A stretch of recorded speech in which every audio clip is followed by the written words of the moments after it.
Hey guys, we're Hi, live. everyone. It's Cruel Summer Camp. What's up, everybody? It's a little dark in here. Do you think I look a little dark? Should I turn the lights up in here? Oh, I thought you look Yeah. okay. Okay. All right. Because I kind of like this lighting, but I feel like it might be a little too dim. I don't know. But See you. hey everybody. So what have we learned from tonight's episode, kids? Luke is the center of evil. Yes. And always listen to Pamela. Mm-hmm. Touchable breath, has very good instincts. Can't trust a single man in this town. Not one bit. And I gotta say, I had this. So I watched this episode twice.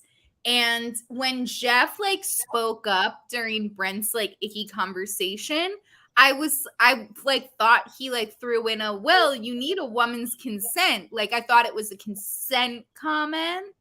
And I was like, wait, let me roll that back. Was he saying hey, you shouldn't record people without their consent? No, he was saying lighting is very important. Oh my God. I'm like, oh, you're a dirt bag. You're all dirt bags. Every single one. It's one of those things where it's show me your friends and I'll tell you who you are. One, that Brent hangs out with his little brother's friends is weird. That's weird. That's weird. Why don't you have your own friends? I get you're about to go off to college, but come on, really? You mean to tell me he's not popular at school with a lot of misogynistic bros to hang out with? Yeah. Ugh, yeah. Gross. They're all pieces of shit. All those men are pieces of shit. Yeah, they really are. Oh my God. And Steve. Oh my fucking God. The amount of rage. That writing was not my favorite. That was really where I was he's you're okay. It's okay. Boys will be boys. It was just a joke. He rattled off every single quick let me defend a misogynistic thing, every one-liner that there is in the book. And I was this is just pick one. Just pick one and say that, and that'll be high impact. But they're all right, let's go with the tight 7. I was that's too many. Yeah, I know. Yeah, I mean, his performance was really good, though. His performance, spot on. Yeah, definitely. Oh my God. Oh, just it took me back to I mean, I think almost every female has been in a situation similar to that at some point in their lives. Yeah, I was gonna say, even when Isabella's there listening to the conversation, that being in that predicament is so uncomfortable, but it's also very relatable. Yeah. And I'll never forget one of my friends and my roommate in college just kind of making a joke that when you hang out with guys long enough, sometimes they forget that you're a girl, and they'll just start rattling off their disgusting shit that normally you don't hear if they're paying attention to you. And it's really nasty. Yeah.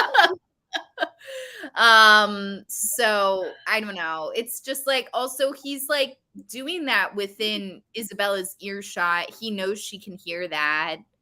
Hear that. And it's by extension kind of about her. I mean, not trying to sue anyone, but technically well, whatever. This live, anything goes. My dad's a lawyer. And one time I was having issues at a job. And my dad said that when someone, even if someone's not saying something directly to you, like, you know, something inappropriate, kind of like Bren's conversation, but it's within you being able to hear it and they know that you can hear it, that is still harassment. Oh, so, yeah. Legally, that's harassment. Yeah. Oh, yeah. Yeah, definitely. Yeah, for sure. It's oh my God. Yeah. There was actually, I was in a situation at work actually where someone got I don't know if he was, I know he got suspended. I don't know if he actually got terminated because of this. But he basically got he got suspended because of comments that he made that were overheard by somebody who like just shouldn't have overheard them. Right. Good. And yeah. Get his ass. Yeah. Yeah. But yeah. Oh, by the way, guys, I'm gonna drop the invite link into the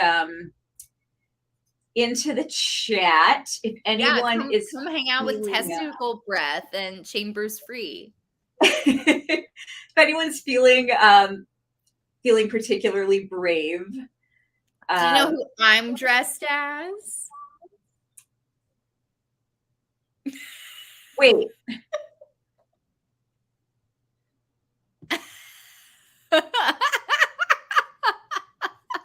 Okay, if anyone knows who I'm dressed as, write it in the comments. I'm Parker. Oh, okay. I was forgetting. Okay. Sorry. I was like, should I roll this top up into like, how can I like fold it into like a bikini? And then I was just like, I'm not gonna do that. I wear my good old cheetah print. Not too many outfits because I don't have the New Year's Eve outfits and I don't have Isabella's additional outfits. So yeah. And then short of wearing a bikini top to record this after show / podcast episode, I was like, okay, there aren't really that many options for me. One of my friends left a hat at my house and it kind of does look like Tim's hat. So like, do I be Tim again? But I didn't have the rest of the outfits. So I was like, I'll just do Cheetah and I'm Parker. And I did the braids. Man. Yeah. Yeah, there you go. Yeah, yeah, okay. I get the braids now. That makes sense. Yeah, I'm gonna be excited to you're gonna have to, when we cover season 1, you're gonna have to wear a leotard. Oh, and I will. That's okay because basically with all the like bodysuits coming back in fashion, like way in the early beginning of like bodysuit mania, like we're still in like 2016 2017 like American Apparel era, okay, and that's how long I've been holding on to it. I started wearing my ballet leotard like to party wherever, anywhere, you know, it's fashion, baby. And I haven't worn that one recently. Now I actually do have bodysuits, but like they're basically leotards. So yes, I will be in like my brightest leotard. I would love to. Awesome. I would love to be dressed as Kate Wallace every day of my life. That's something I'm aspiring to actively. So coming right up.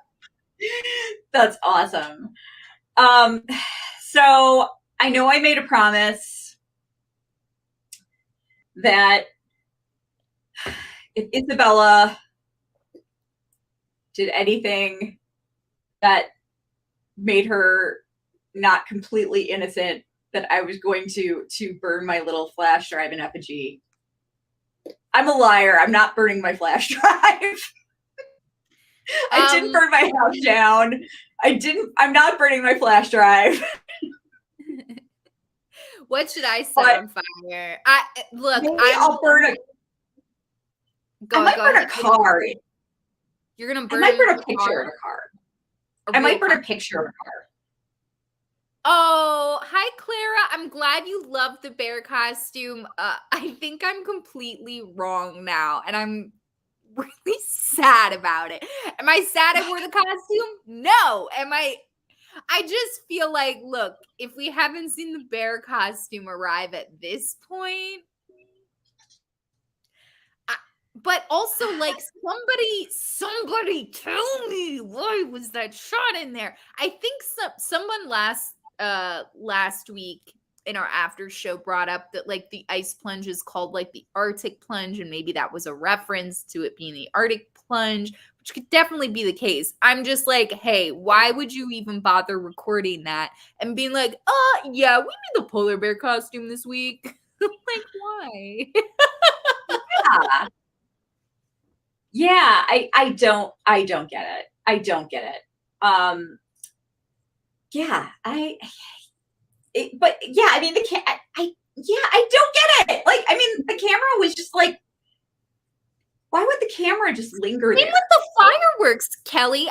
Also, no fireworks. Like, I really thought there was gonna be like something where a lot of people end up back at that cabin, not just Isabella and Megan and Luke. I thought a bunch of people were going to end up there. They're going to set off fireworks over the lake because that's cute. And then something like hits Luke, or like they set off a last batch. Maybe there's not that many people hanging around and then Luke gets hit. Yeah. That's how I thought it was going to play out. Now I'm just like, I don't know. Maybe the cinematographer has just been having fun. I'm not really sure anymore. Man, I know. I'm just, God. I don't get it. I don't, like, yeah, especially the fireworks, because that was such a deliberate, lingering shot. They're walking out of the garage, and the camera just hangs there. Yeah, it's like, isn't it like it might even be like a rack focus, or it like pulls from there or something, where I'm like, maybe the camera guy was just like, hey, let's not do a static shot. We'll do like moving, and it'll start from here and go over there. And then, I don't know, maybe, I don't know. I don't know. Clara said it's in the twist. It's gotta be. I hope so. Wouldn't that be hilarious if I'm like, oh man, all these theories are wrong. And then in episode 10, the polar bear costume is in play. Luke, who's still hanging in there by episode 10, apparently gets nailed by firework, and that's what does it. And Debbie is being drugged. Okay, wait. I'm getting so excited. I love to look at the previously ons for hints. We get a previously on, and it's voiceover of Isabella saying, when Debbie got sick, I decided to stay and help. And it's, so that's voiceover over like all the pill bottles. It's not the reference of Isabella okay, if I'm the editor putting this together, right? So the pills, they're muscle relaxants. We saw in the 2000s timeline, like a few episodes back, Isabella throwing out those pills. And then Isabella brings these pills to, winter 1999. We don't know that Debbie's sick. Right? Yeah. Like, we only know she's sick in the 2000 timeline. So the winter 99 technically is now winter 2000, but for the sake of clarity, I'm not going to do that. So I'm like, well, that's just interesting. Why have her say that? Why roll that voiceover over clips of Debbie's medication. And then it's like, oh, Isabella brought pills. Like, That's you so have weird. footage of the shit from her medicine cabinet. So why not use? So I don't know. That just hit me as that's why I think if this show really wanted to like twist everybody up, it's like, okay, Isabella with the gun, did not expect that. But you know, everyone has bad days. I mean,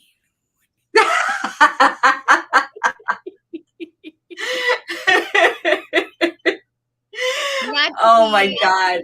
You know, not to be like, hey, I'm not, as a commenter one time said, ladies, let's not keep it political. I'm not trying to be too political, but maybe you shouldn't have guns just like laying around willy-nilly for like 16-year-olds to play with. I don't know. Right? Some of them are popping benzos and want to have a little fun. Oh, hey, the Black Girl. Good to see you. Hi, welcome. Yeah, this episode was crazy. Isabella, like her levels, like how frantic she got in this episode. Lexi killed it. Like some of the best performance I've seen of her, like, period. I thought she was so great when it's like Luke and Isabella trying to like vie for Megan to agree. And oh my God, poor Megan. Mess. I know. Like, okay, so now when Isabella reacted the way she did, do you think that was more of an obsession thing, or do you think that was a trigger from like past trauma? Like, oh, I didn't think of that. I kind of, okay, are you ever like in an, not that I've ever wheeled around a gun at the end of an argument when it's not going my way, but I feel like sometimes I've been in fights where it's like I just get so riled up that I get like frenzied, and that's what I kind of took that to be. But I mean, Luke was pretty much falsely making up that Isabella said, you know, these things about Megan, like being insecure, specifically, that Megan was insecure and she wouldn't be able to handle it, which is just a lie, you know? So I feel like, because also that is kind of like one of her like morals, you know what I mean? That's one of her values of like being the type of person who wouldn't do that. So I feel like, you know, she's probably, it seems like they all were kind of like a little bit drunk, except for Megan. Like Luke's like, I'm already pretty drunk. And I mean, if they kept drinking, and there was kind of like a time lapse at the point where they're really getting like frenzied because Luke falls asleep and they like re-wake him up. So what? Like, I guess Isabella was just like chugging and then she's like ready to go. I guess so. I don't know. Like, I just cannot believe, though. I mean, not to take the heat off of Luke or anything, but did they say it looked like the bullet grazed his ear? I don't know if I remember it. Yeah, they did. Well, Clara. okay. Let's now we've already seen episode 9, so we won't like spoil anything for you guys. But let's just remember that when they were doing the gun training, like the target shooting, Isabella was terrible.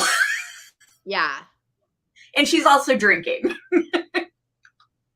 So like, just keep that in mind.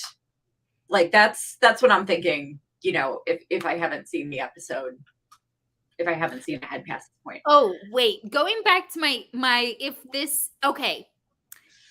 We don't have the same writer from season 1 to season 2. So perhaps a writer this season is like, I'm throwing all the like, we're gonna twist you. We're gonna make everything go inside out in the last 15 seconds. They might not do that, right? But if they really wanted to mess with us, you know, Kelly and I are a bunch of Isabella apologists. We think can do no wrong. Yeah, she picked up a gun when she was drunk. Shouldn't have done that. You know what? That's Steve Chambers' fault. He's an adult. He should have known better. But I was going to say, if they really wanted to mess with our perception of Isabella, I mean, I think it's pretty easy to write off like, oh, I got too drunk. Like, I didn't mean to do that. I didn't mean to like, ooh, or whatever. I don't know. It's a little like wacky, but I'm like, I think Isabella is drugging Debbie as an excuse to be there. I really do. Yeah. And I think if Freeform did that, if they did kind of like a Munchausen's thing, Munchausen's by proxy, but instead of, because I mean, so that's where usually Munchausen's by proxy is where, you know, a parent is drugging a child, intentionally making them get sick so that they get attention for taking care of that person. I feel like every time I've seen this on television, it's always been specifically a mother doing it to a child. It's never a child doing it to a mother. So if Freeform did that, that would be really interesting. Okay, that's my only justification I can find for like Debbie's sick. No, she's making out with Steve Chambers on the couch. I literally thought that was Megan and Luke. Like, and then it cuts to Megan and Luke, and I was like, oh, I get, oh. God. Yeah, no, so do you think that, like, if that's the case, do you think that she started maybe drugging her after this? Yeah. Because it seemed like Megan was the one that was all gung-ho about drugging Luke. Like, Isabella seemed kind of nervous about it. Oh, that's interesting. Because when Isabella was like, here, put in a third pill just for good measure, I was like, whoa. I'm like, that's way too much. And also I feel like I've never used a muscle relaxer in my life, but I know you're never supposed to mix those with liquor. Oh God, no. Let me tell you, I'm actually on, like, I have a prescription for Flexeril, which is a muscle relaxer. And I'm supposed to take 1 to 2 at a time. I gave my husband 2 once because he was just like in so much pain. And I'm like the amount of pain he was in, I'm like, and he hadn't taken them before, but the amount of pain he was in, I'm like, I don't know if one's gonna cut it. And like I just wanted to help him, and I made the mistake of giving him 2. And he slept until like 1 o'clock in the afternoon the next day. Wow. Oh my gosh. Yeah. Like he's just like, he woke up, he was like, what the fuck happened? Whoa, that's wild. I mean, it was the weekend. You're not supposed to drink on those. And he's drunk. And he's straight up, Luke is literally drunk. Yeah, I know. And like, yeah, no, that's bad. That oh my God. I mean, Isabella, if those are Isabella's pills, then she should have known that. Yeah. Did. Okay. Clara said, wow, that would be crazy, Pamela. I know. I come up with some crazy theories. I would love, like, if Freeform gave that to me, that would be really exciting to see, like, Isabella actually is like pretty twisted. Kelly, I'm curious, and everyone in the comments, what did you guys think of like the dynamic of Luke, Megan, Isabella this week? Because I feel like Isabella seems kind of like the wind out of her sails is what I wrote in my notes. It really hurt. Like, it really hurt to watch, actually. It was really sad. Yeah. Because I mean, she clearly seemed to care more about Megan than Luke did.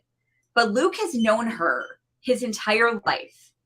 So when he told her that he thought the best thing was to lie about them sleeping together, it's like she didn't want to do it, but she was trusting somebody who had known Megan his entire life. She, like, it was a tough decision, but and she knows that, like, if she told the truth, it could just cause more friction. And so she went along with it, which wasn't an easy choice to make, and it was probably the best choice to make. And it was just a bad decision on Luke's part, and Isabella basically got punished for it. You know, it was really sad. It was really sad. Like, it's just, God. Oh, I hate this shit. I hate watching that shit. It's just so bad. When Luke and Megan came to the Airstream and Isabella Love Fool by the Cardigans is playing, which I felt like was so like a spot on. I really enjoyed the songs this episode, and I watched the next episode and they have some great songs as well. So very excited. I've had Teenage Dirtbag stuck in my head all week. Oh, I mean, it's so perfect because it was trending on TikTok for a while, like all over again. But like as in particular, there was a trend where it's like, I'm an emo girl, and this is like my like rocker boyfriend. We like look different, and that's for that trend. So that's what I was kind of thinking about. But I mean, obviously, like Brent's a dirtbag.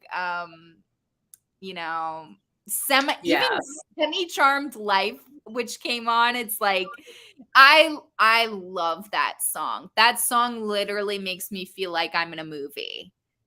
Specifically, I think American Pie, actually, but whatever. I try not to, I don't want to be an American Pie. I don't want to be a woman in American Pie.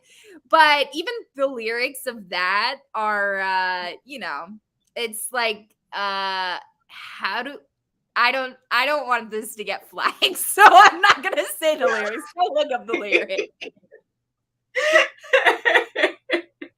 Oh my gosh.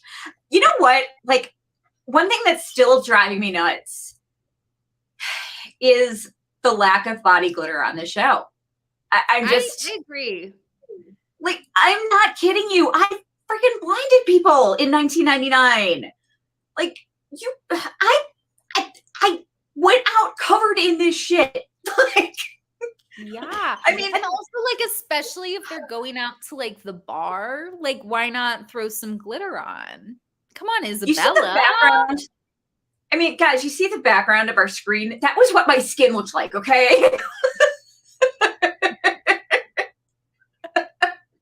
but just more sparkly. Kelly's complexion was called iridescent. Yeah, exactly. If anyone remembers, back in the 80s, there were these dolls called Spectra. They were like kind of like outer space Barbies. That's basically the look that I was going for. They had like chrome skin.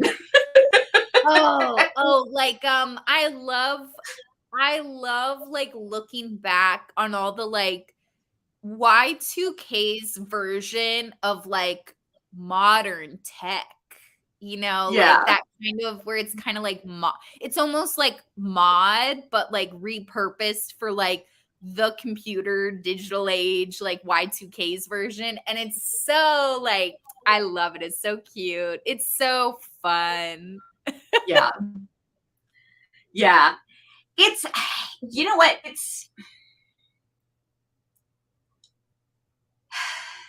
I don't even know, like, because I think that remorse is something that just gets buried in all the like suspicion and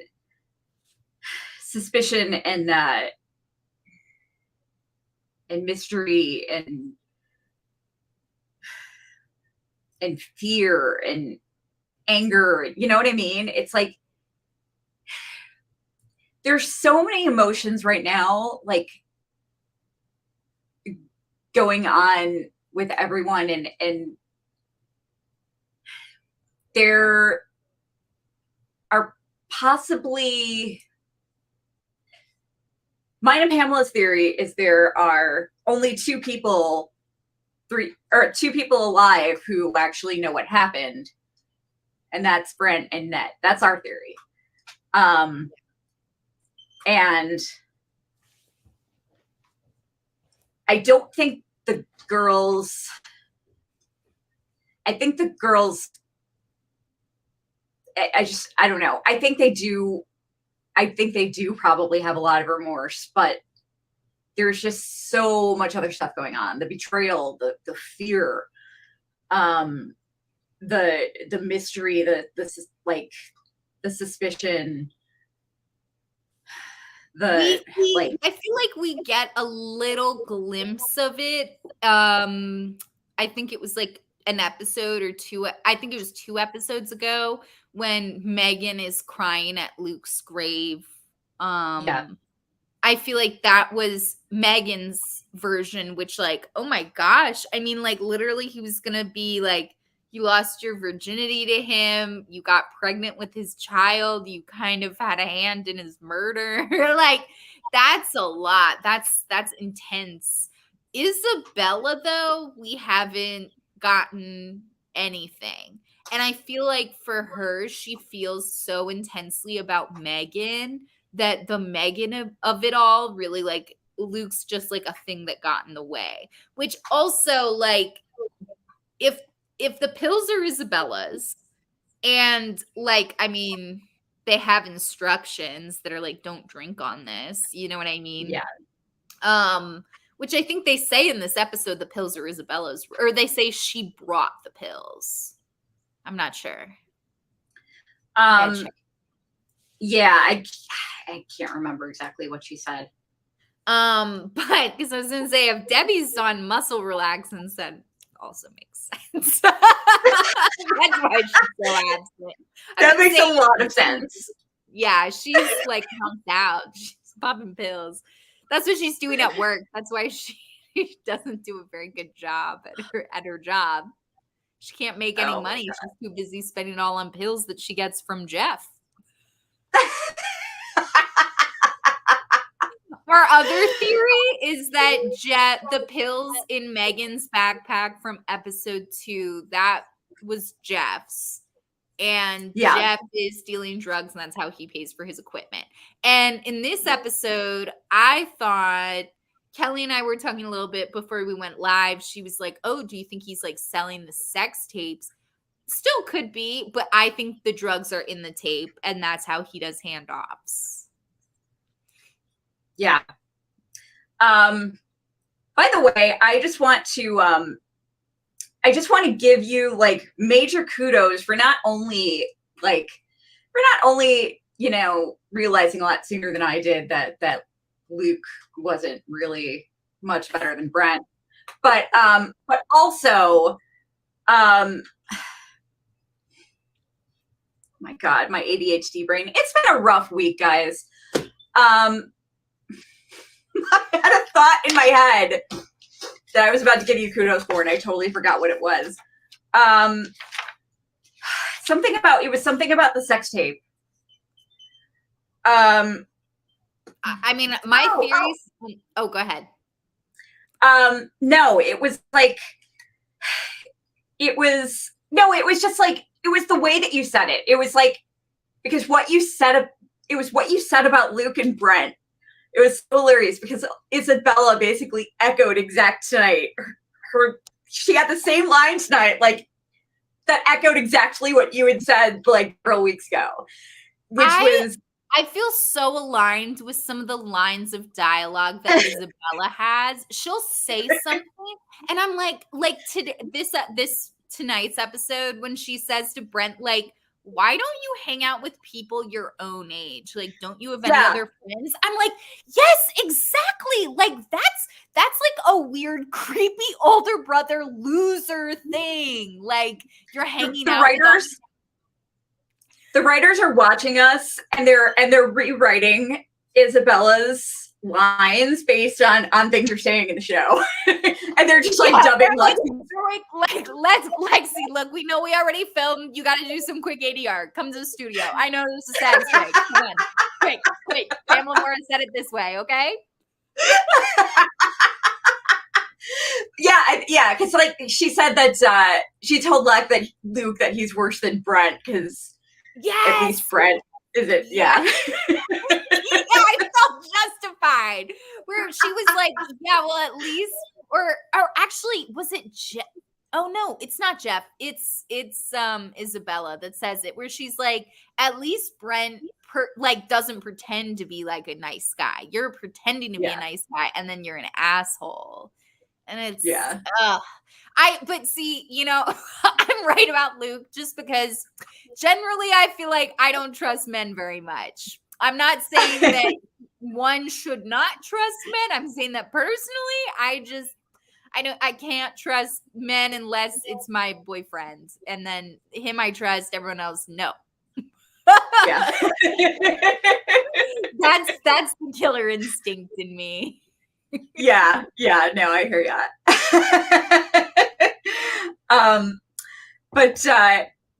Really quick, guys, I just wanted to let you know, if you want to support us, unfortunately, we've been temporarily demonetized through no fault of our own. We will be monetized again, but Google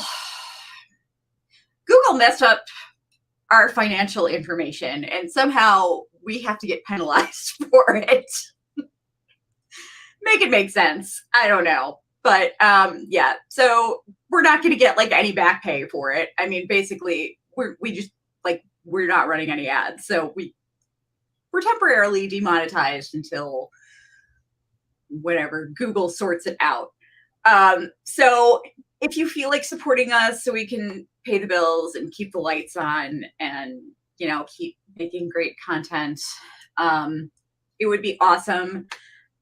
You can feel free to send us a super chat or a super sticker or a super thanks on any of our videos that have already posted. Super chats and super stickers can be sent during the live episodes. And or you can feel free to donate to our PayPal, which is the Antler Queens, or you can join our Patreon, which will be active again soon. I have a lot of really fun ideas for the Patreon too, which we can talk about later. Tell me if you guys like these ideas, because I'm like very excited. I'm like, oh, I just can't wait to make more. Yeah, I am too. The Patreon is fun. That's where like all the reaction videos go. Since those are too tough to put up on YouTube and stuff.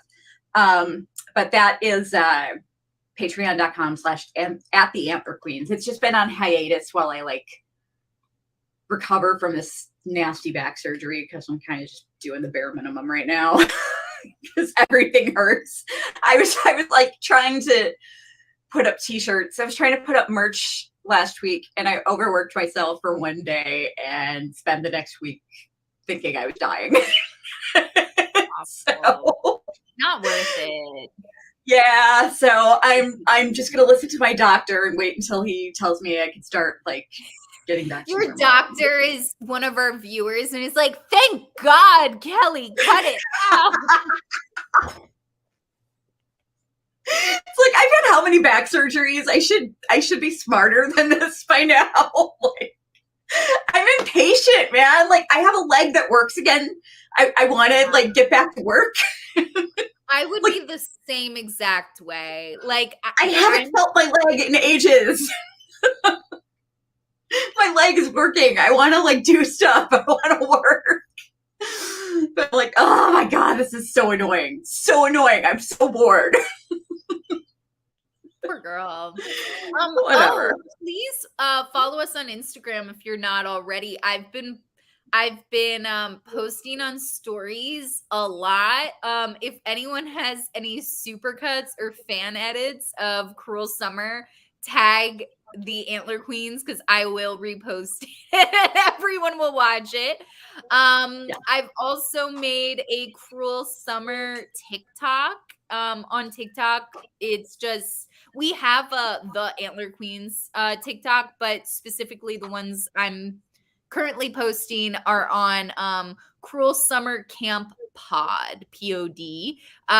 It's a lot of clips from the podcast, but I actually just did a TikTok audio earlier today that I was like, I can't wait to use this because it is perfect for tonight's episode. That's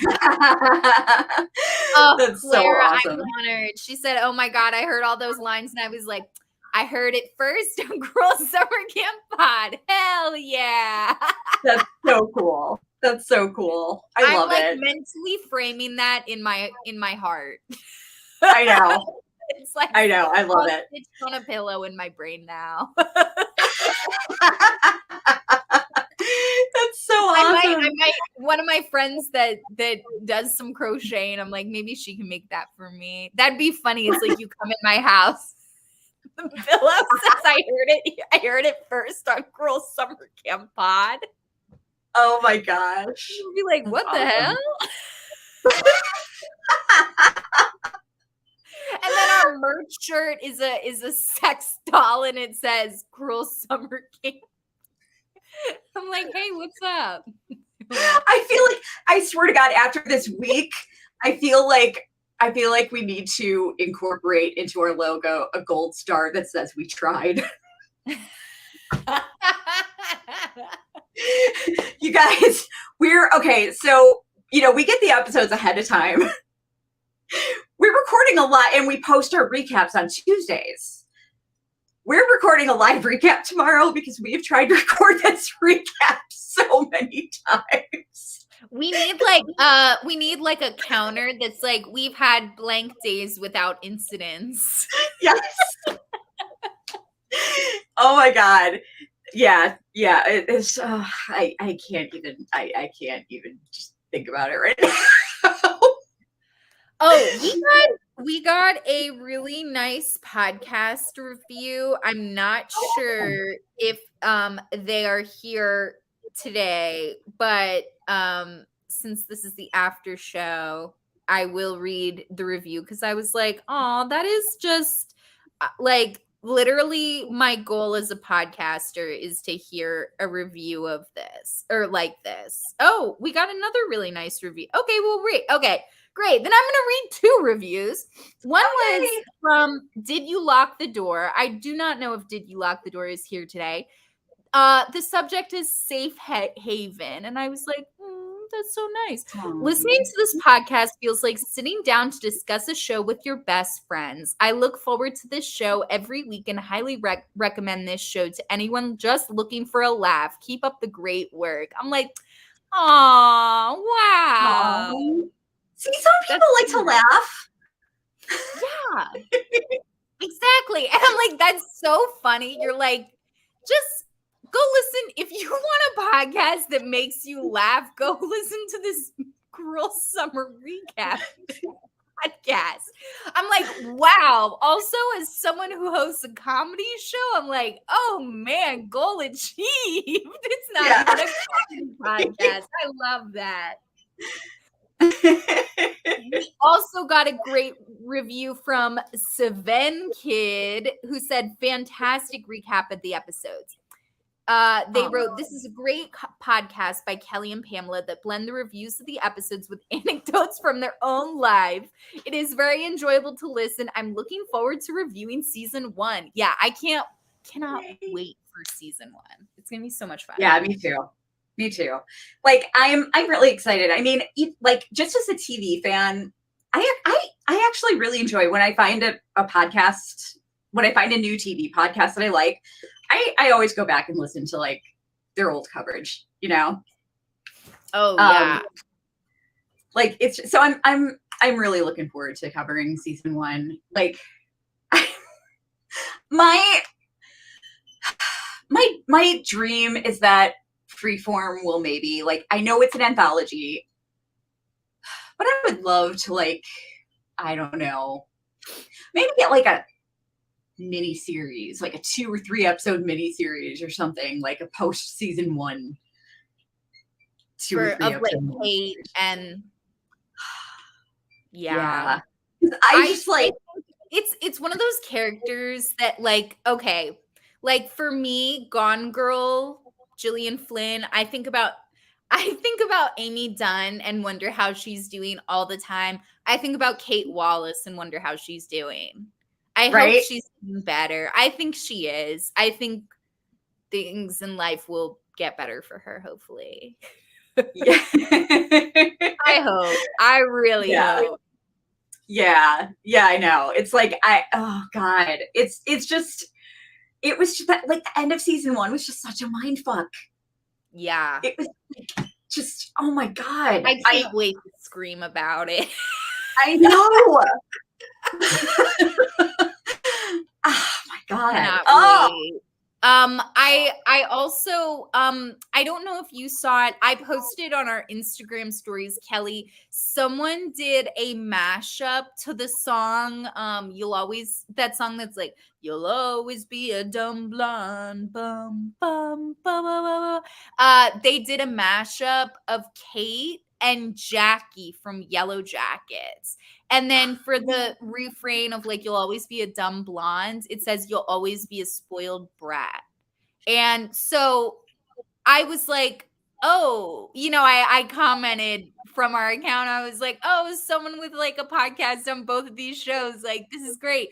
But then the other comments, people were like, oh, that's so sad. And I was like, yeah, it is sad. yeah. It is sad. But it was good. Oh my gosh.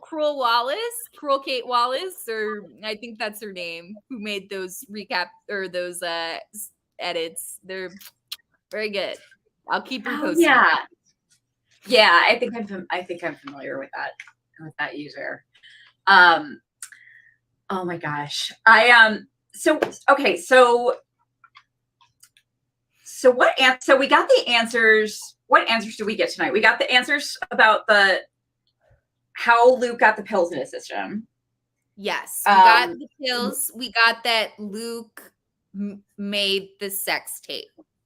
Luke made the sex tape. God, I cannot believe he did that. That's just fucking crazy. Kelly, I could not believe that it was just like the most obvious. It's like, oh, this boy and girl had sex. Someone was filming them. Like, who do you think it was? It's like, I don't know, probably the guy. I mean, sorry, but like, sorry if that's like a little sexist, but I mean, when it's like a shock to the girl and the guy's like, I don't know. It's like, I should have known. And I wonder if other people felt that way too, of where it's like, oh, it was sitting like right in front of our eyes, like hiding in plain sight. It's like, of course he made the tape. We just kind of thought he would be better than that, but he's not. Yeah. Yeah. You guys, episode 9 gets fucking crazy. Yeah. It's a really great episode. Yeah. Yeah, it is. But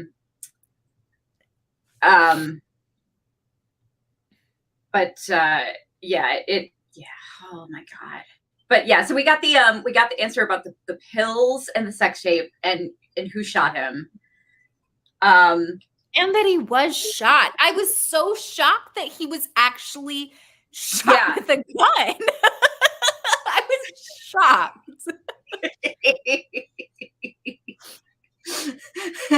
Yeah. I don't know. I thought maybe it was going to be like a firework came in the ear. Yeah, I thought they would think it's a gun, and then it was even more innocent than that, but it's like the opposite. Okay, you know what could have been foreshadowing? this is a little bit of a stretch. But remember when Isabella in episode 2 is having the conversation with Brent and she has a little knife and she's like talking and going like this with the knife? That's basically her with the gun. Conversation with Luke. She's like, I didn't say that. Tell him I didn't say that. I didn't say it. I didn't say it.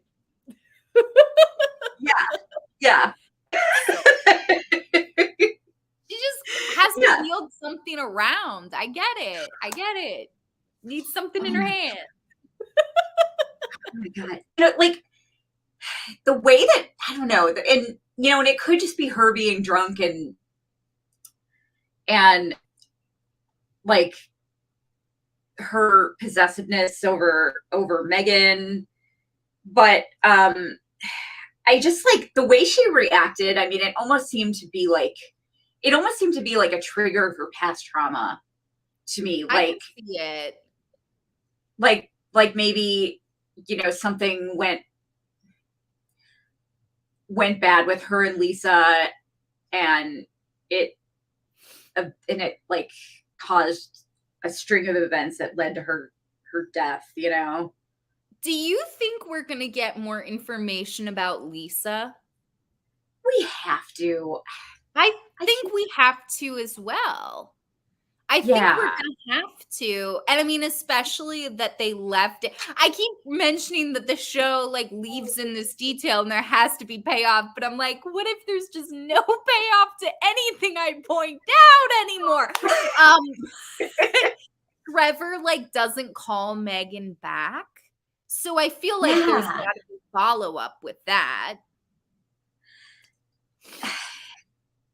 Or like even like words from Isabella's mouth about what happened to Lisa, because like I get what you're saying, and like I also think like the scene where Love Fool's playing and Isabella, Luke and Megan come into the Airstream to hang out with Isabella, like the way she perks up just like broke my heart. Like she just gets so excited that they want to hang out with her. It reminds me of like, okay, like Toy Story 2, like when she loved me, like the doll game played with by the kid and it's happy and then it gets put down and forgotten. It's sad. It's like, that's what I was like, oh, this poor girl. It's like, I just want to know like what she's really been through, I know. Like, I just, there's something there. I mean, clearly she has attachment issues because she keeps moving around. And so she doesn't really have any friends, but, like, I'd like to know more about her and Trevor, their relationship. What's that about?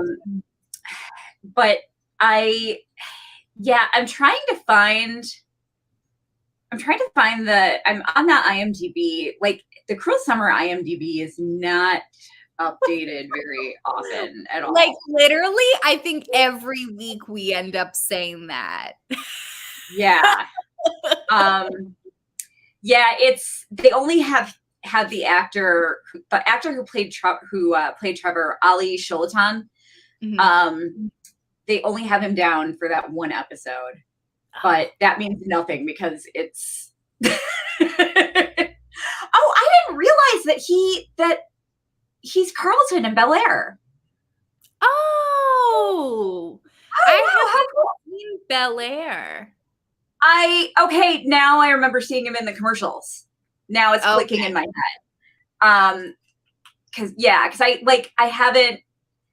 I just never got around to seeing it. Like because I watch messed up shows. That's just what I watch. Like it has to be messed up. I get it. Not messed up enough. Yeah.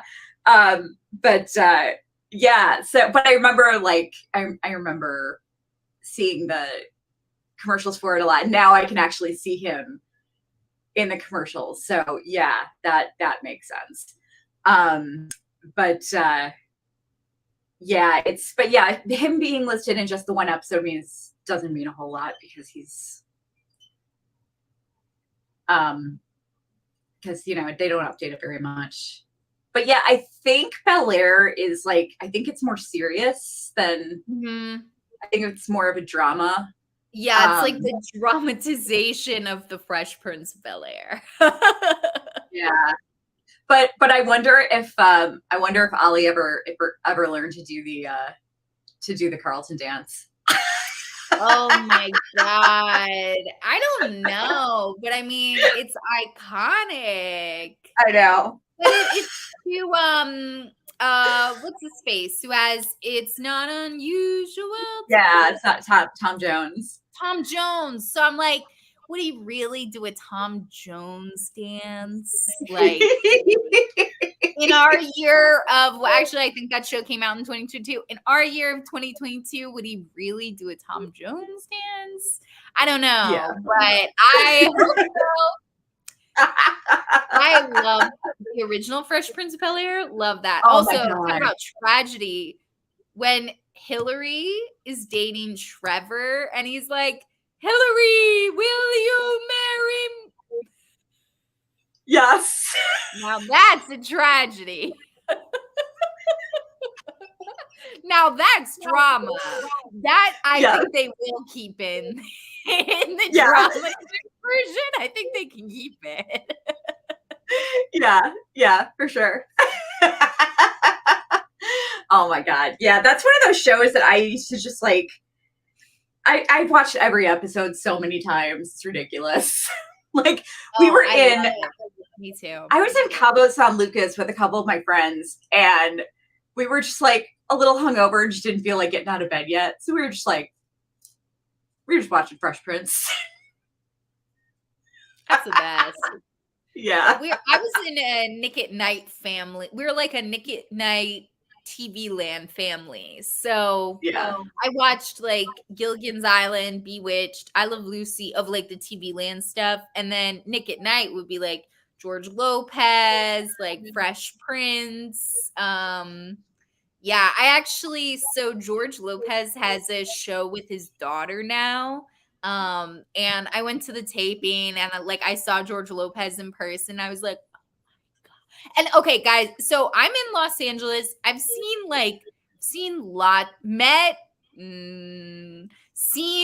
lots of famous people.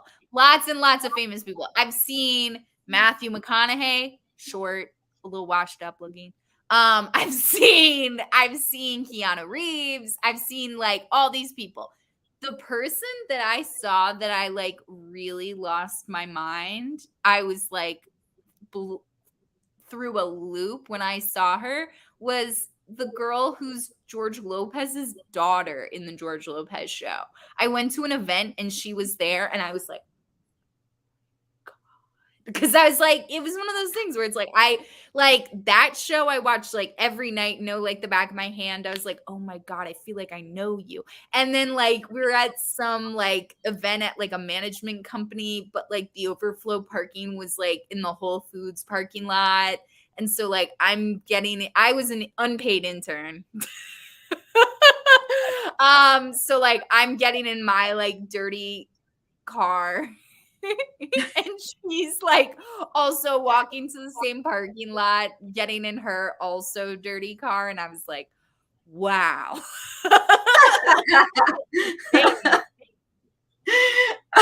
I always feel so sorry for the lesser, like the actors and actresses who, like, people have a really big misconception about how much actors earn. And I feel really bad for like when paparazzi start following an actor and like they follow him home to their, like, an actor that people know, and they follow him home to their like shitty apartment and people start like commenting about where they live. I'm like, how much do you think they're earning? It's not like that anymore. Yeah, also rent's expensive. I'm sure Yeah. some of these actors aren't even going to be homeowners in Los Angeles pretty soon, which No. is so bleak, but also that's why SAG is striking. Support the Yeah. SAG strike. Acting We doesn't pay like it used to. no, it doesn't. Which also, so SAG strike, tragically, that means that we can't have anyone from the show on our show because it would be promotion for Freeform. So can't have. Yeah. I don't think, is it just the actors? Can we have crew on? I was actually gonna follow up with them and see if because I'd be really interested in talking to someone from like wardrobe or something. Yeah, or even like I'm like, I'll talk to the first AD. Like I'll talk to your craft services Yeah. supervisor. I could ask lots of questions. When I was I used to be a CBS page, which was basically I worked at both CBS studios. There's one called Television City. They're no longer called this anymore. There's one in Television City, and then there's Radford, which is like the sound stages, like It's Always Sunny films there, the sitcoms film there. TV City is technically a historical landmark. Carol Burnett show was there, like Lucille, there's like historical photos of like Lucille Ball there and all this stuff. Where was I going with this? Oh, I used to distribute. It'd be during a sitcom taping. Okay, the paid audience would steal food from each other. And we would have an exact amount for people. So you'd have to like yell at them and be like, don't steal each other's food. So, okay, this is like very pre-COVID also. Like now I'm talking about this and I'm like, that's insane. We would put on gloves and we would get like all these boxes of pizza. We'd count out how many people were in each row. This was for the sitcom. This is for Tim Allen's sitcom Last Man Standing. There were 306 people. It's one of the largest sitcom stages that they have. It's like double size. So we count out how many slices, how many people are in each row. We'd put we'd go as fast as we can. Like the audio guy would always be like, shut the fuck up. Like he'd be yelling at us because we'd be like under the stage while it's taping, going like this, like cutting, like getting the pizza separated. Then we'd put the exact number in each box, send it down the row. So then if they're like, oh, like someone takes 2 slices and then be like, oh, there wasn't enough, we'd be like, no, you're stealing. Somebody in that row is stealing. Oh anyway, my God. That's all to say. That's all to say. I would distribute 306 slices of pizza in like less than 5 minutes because we could only do it between takes. So there's like a warm-up guy, Alan. Love you, Alan. I don't think you're watching this, but if you are, great. He would be like doing his bit. Also, Alan was great. There were other warm-up guys that fucking hated us, and they'd be like, "Don't walk in front of me. If you're that guy and you're watching this, fuck you." There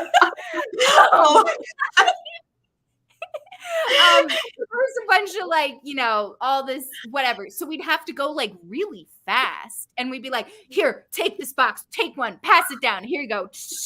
And if we're caught in the middle, we just all have to stop what we're doing and sit down and like watch them do a take. And then they'd be like, all right, like take, cut, it's over. And then we keep going. So we pass out shit in like 5 minutes. So anyway, so if the craft services person wants to talk to me, would love to talk to them. Wow. Holy crap. That sounds awful. It was the best of times. It was the worst of times because it was like that job. Some days I really just wanted to die. Yeah. It was a lot I don't blame you. It was a lot of also like just dealing with the general public. And unfortunately, like I don't know. I just was like, oh, like you're the tourists that like other countries complain about when they're like, oh, American tourists are this. I'm like, oh, it's you guys. Yeah. I was like, oh, it's you guys. We tell them to like get in numerical order for Price is Right, and like they don't understand. They're like, yeah, we are. And I'm like, you're not. It's not how numbers. Oh my God. Like just shit, Yeah, shit like that. So anyway, I could talk all day about my industry stories. So that is rough. That is rough, man. The Patreon. Yeah, no, my CBS job, it was like it was rough, but I made a lot of friends there. So that was fun, like getting to work with like a lot of people your own age. But like, would I like now? I'm like, oh, I did all that for minimum wage. Like, I got no benefits, and everyone kind of treats you like bottom of the barrel. You know, like yeah, you're treated like the absolute, like if there's like a PA, and then the CBS pages are like here. Oh my God. I am so sorry. I'm glad that era of my life is over. Now I'm like, I would have quit so much quicker. Right? Oh my God, that sucks. There for so long. That sucks. Like, oh God. Yeah, that's that's not fun at all. Oh, but and I swear to God, I'll get back on topic. But like with Celebrity Family Feud, like when the Yellow Jackets cast did that, I was like, so that's a CBS show. That's a show that the CBS pages work. I was like, oh my God, I would have killed for that shift. Would have murdered for it. That's pretty cool. Oh, I would have murdered if I could trade that for like any of my time working on like The Four. Oh my God. That would be a fun gig. I can't imagine, like, I mean, I'm sure it's, you know, just probably another stressful day at work, but like I can't imagine there was probably a ton of complaining about it, you know? Yeah. Well, that's like one of those shifts where it's like, oh, I'm there to like stare at a celebrity I want to see. You know what I mean? Yeah. And then like maybe say goodbye and you can be like, oh. Yeah. Or they're like, thank you. And like they make eye contact with you. And then that's like, wow. Yeah. Yeah. That, I mean, I'm not gonna lie, I'd be pretty excited. Oh my God. I would be like Pat. I would be KO, knocked out. I would not be able to work. I'd be like, I'm an empty body. You just need to move me around. And also I need to stand exactly where I can see Christina Ricci and Lauren Ambrose. And honestly, the whole cast. If Jeff wanted to talk to me, I'd be like, but yeah, no, it would be interesting. There's a lot of people behind the scenes that would be interesting to talk to, though. Like, guys, leave a comment actually on the video if there's somebody in particular that works behind the scenes that you'd be interested in talking to for, like, gosh, I don't know. I mean, just like for any of the shows that we cover, like we're covering, I mean, well, obviously for Cruel Summer, but you know, we also cover Yellow Jackets, and we're going to be covering Wentworth soon, and we've got some other shows that we're talking about covering. But you know, obviously for Cruel Summer in particular, since we're talking about that now, like, would you be interested in hearing from somebody from wardrobe, maybe like someone in production, music supervision, like writers, like, you know, who are you guys interested in? Yeah. I would let us know. Leave a comment and let us know who you'd be interested in talking to, because it's And let us know why. Let us know why you'd be interested in hearing from them. Let us know what you want to learn more about, and we're gonna do our damnedest to make it happen. And also, I was gonna say, maybe it would promote the show too much, but I'm like, if we're doing season 1 and like we get actors from season 1, but I guess technically if it's already aired, but it's like I'm not trying to mess around with busting up people, getting people to violate the SAG strike and find out. So I mean, worst case scenario, we all just wait till SAG and WGA get exactly what they want, which is what they deserve, and then Braden De La Garza like comes right on down. I know he'd be watching our Instagram stories, so yeah. He's basically listening to the podcast at this point. Like there was I posted like a Pitbull video on our Instagram stories, and I wrote like dad with like hearts, and like he viewed that. And I'm like, I think like he was thinking, like he's like, oh, like let me see if like the Cruel Summer podcast is like talking about me. And then when we're like Pitbull, like, weird.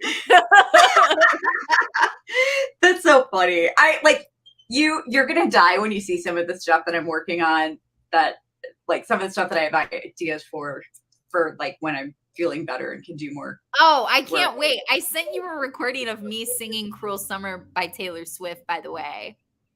Oh, wait, where did you send it to? In our text messages. I'll just resend it to you. I'll sing it more beautifully this time. Wait, did you like just send it tonight? No, this was like a month ago. Wait a minute. I mean, we text like all throughout the day. How did it must have just gotten buried in like something else. It was fine. I'll resend it to you. I'm going to the Taylor Swift concert, so I'll send you a screaming video from that too as well. Oh, awesome. Very cool. It'll be completely inaudible.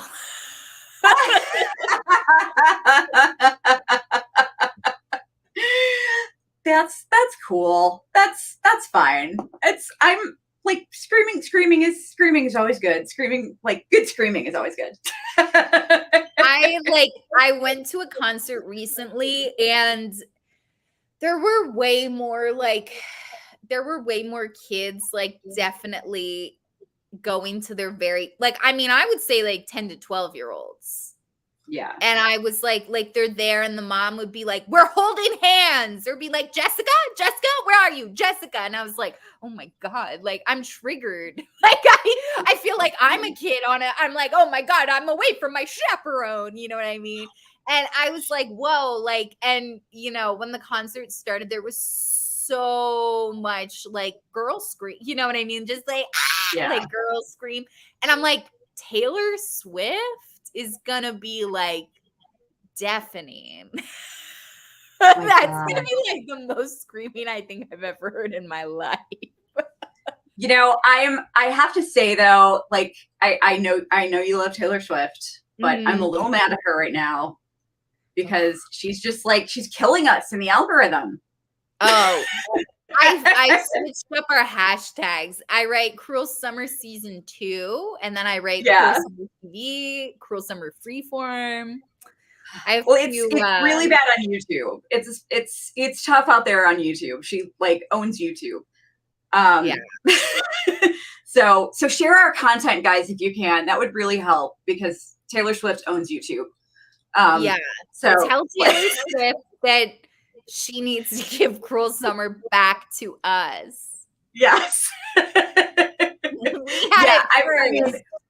I mean, even Freeform's feeling it, I mean, like they're even feeling it. Like it's you can't like they really should just change the name of their show. So funny. I mean, it's like if Taylor Swift comes out with a song or an album title that's the same name as your product, you just got to change it. You just got to change the name. I wonder if they're like, okay, if anything goes wrong, we can just say that Taylor Swift sunk it. They just canceled 2 of their shows, by the way. Did you hear about that? Oh, did they really? Mm-hmm. They just canceled 2 more teen dramas on their network. I can't think of the names off the top of my head. Not Taylor Swift lyrics though. So I'm like, I wonder if they're like, well, if it doesn't work out, we'll just blame Taylor Swift. Wow. It wasn't us. It wasn't our development of this show. It was Taylor Swift. Wow. Has Cruel Summer been renewed for season 3 yet? I don't know. Let's find out. Probably not, because the writer's strike. Yeah. No, it doesn't look like it has. Yeah, it hasn't been renewed yet. Yeah, I mean, I have a feeling it will be. This season hasn't been as well received as season 1. Which that's general. A shame. That's a shame because, I can't wait to talk about season 1. Season 1 had so many things that really took me out of the story and were just so ridiculous or so canonically teen drama TV show like ABC Family that it's fine. It's fine. I know that it's just par for the course, but it just it hurts my feelings. And I'm like, it kills me. This is a good season of television. I had a lot of issues with that stuff with Mallory. Mallory just, I don't know. She was a little it wasn't the acting or anything. It was the way her character was written was just a little over the top. I thought the actress did a really good job as Mallory. Yeah, she did. But yeah, she just I don't know. It's she just didn't seem realistic to me. Yeah. But I probably had I probably struggled the most with her. But yeah, I mean, I actually, if I compare the 2 seasons, I mean, I don't know. I think I liked the first season the best because I think I was more on the edge of my seat. But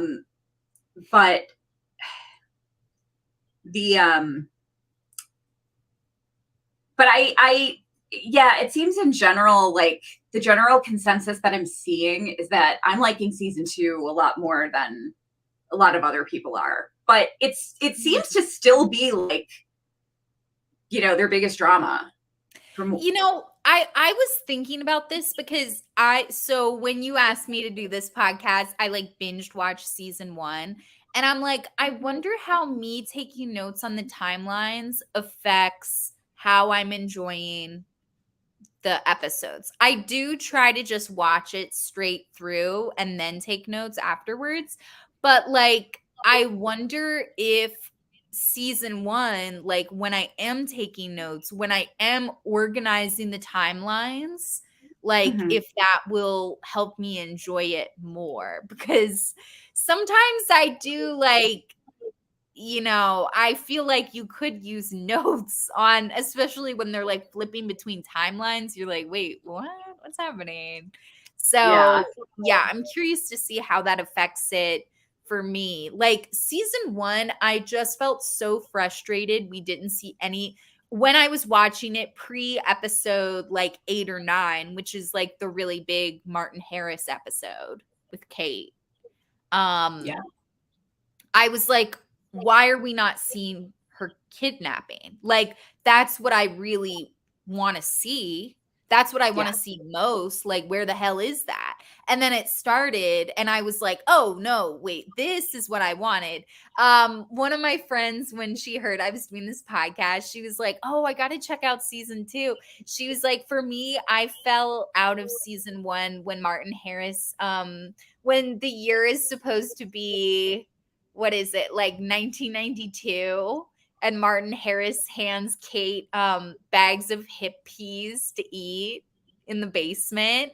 And I was like, I can't believe I missed that. But that was allowed in this show is just so atrocious that slipped right on through. Or was paid advertising. I'm like, what?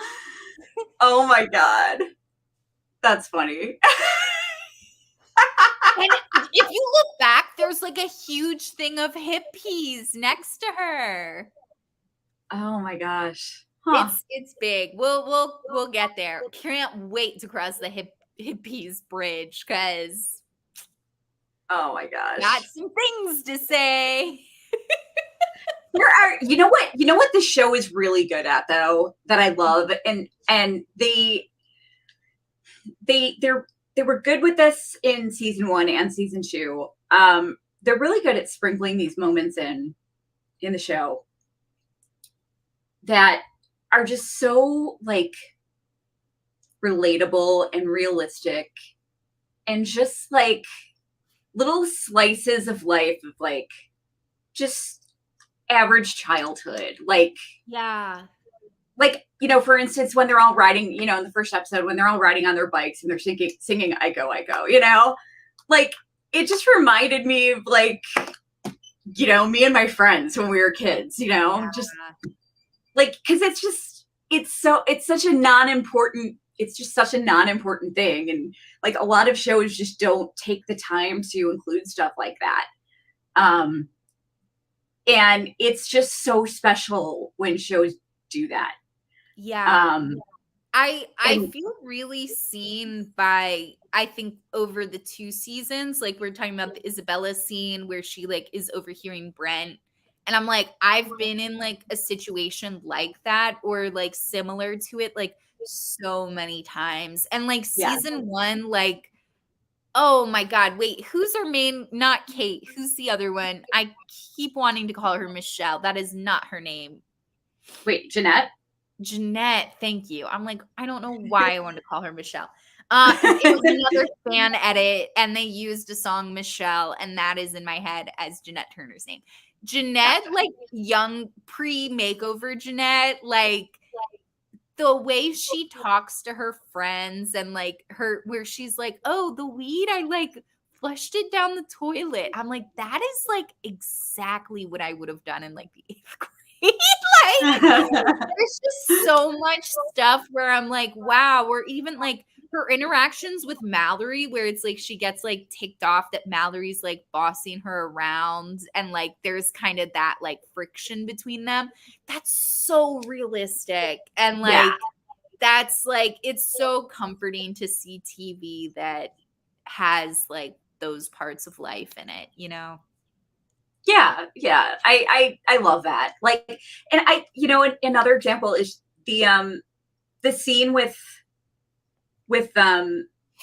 Luke and Megan and their first kiss. It was so well done because it was just like there was just the perfect amount of like hesitation and awkwardness, and it was just like I love all that stuff. It's just so perfect, and I feel like so often TV shows just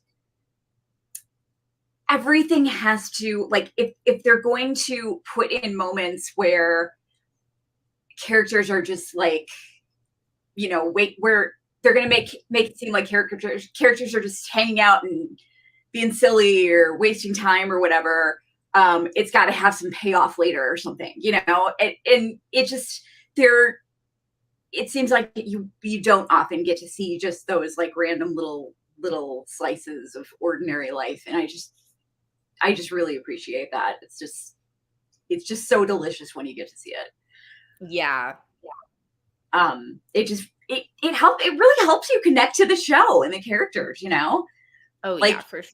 it makes it so relatable. I mean, it makes you feel like it just, I don't understand why. I don't understand why more shows don't do this. I mean, it builds such a connection because you're like, I'm relating to these people on screen. I want to watch the next episode.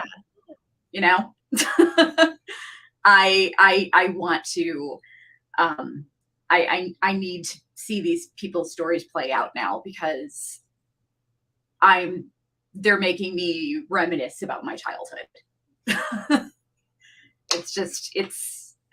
I don't know why we don't see it more often.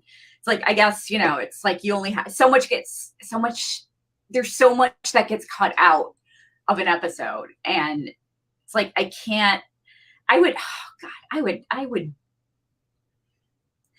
would hate to work in post-production. That's gotta be such a bitch.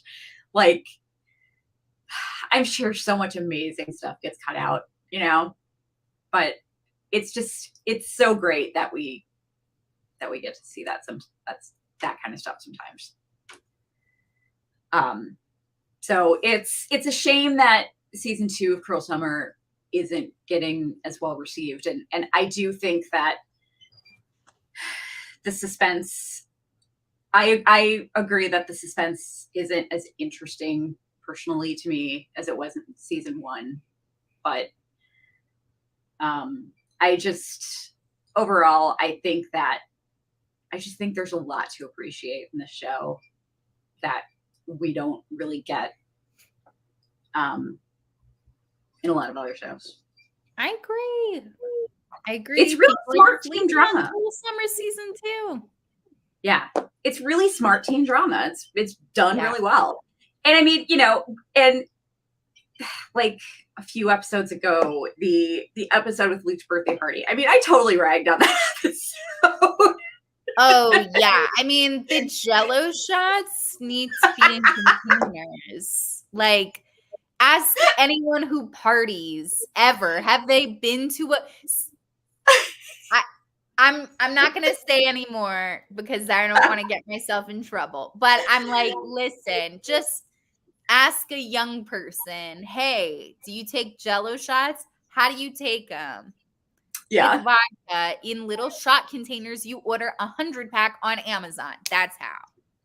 Yeah. Yeah. I'm still cracking up over the am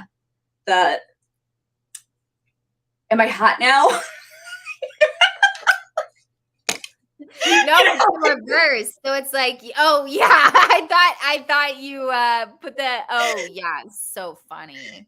Yeah, no, like so she takes her hair down and, you know, like, yeah, she showered. That's what's different. Yeah, she showered. But it was so funny because like one of them was like, I didn't know Megan had that body after, you know, we all just saw her in swimsuit like 2 episodes.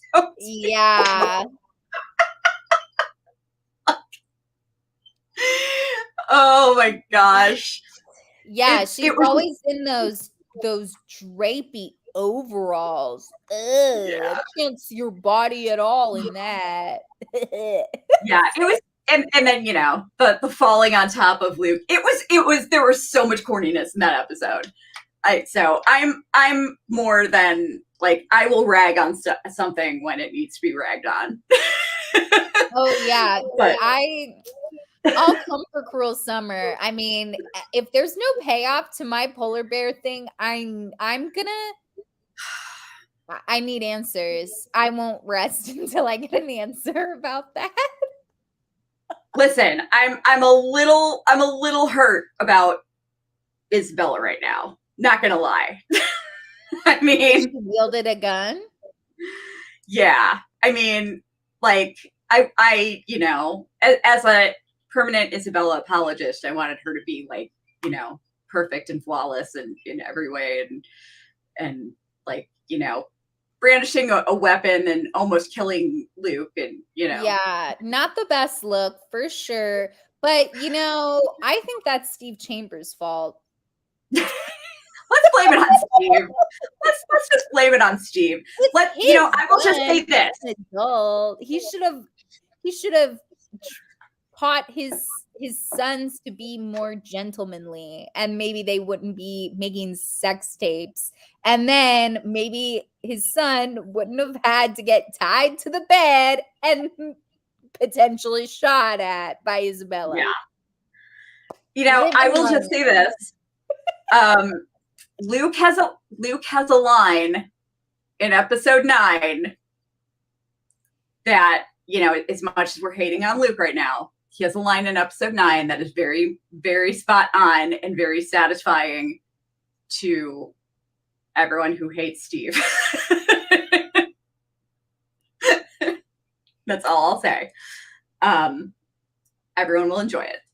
The actor who's playing Steve is really killing it this season. Like, that little dialogue, as much as I was like, the lines were too much, he delivered them so excellently. And like, that whole car wash thing, like, felt like it was like peeled out of my memory.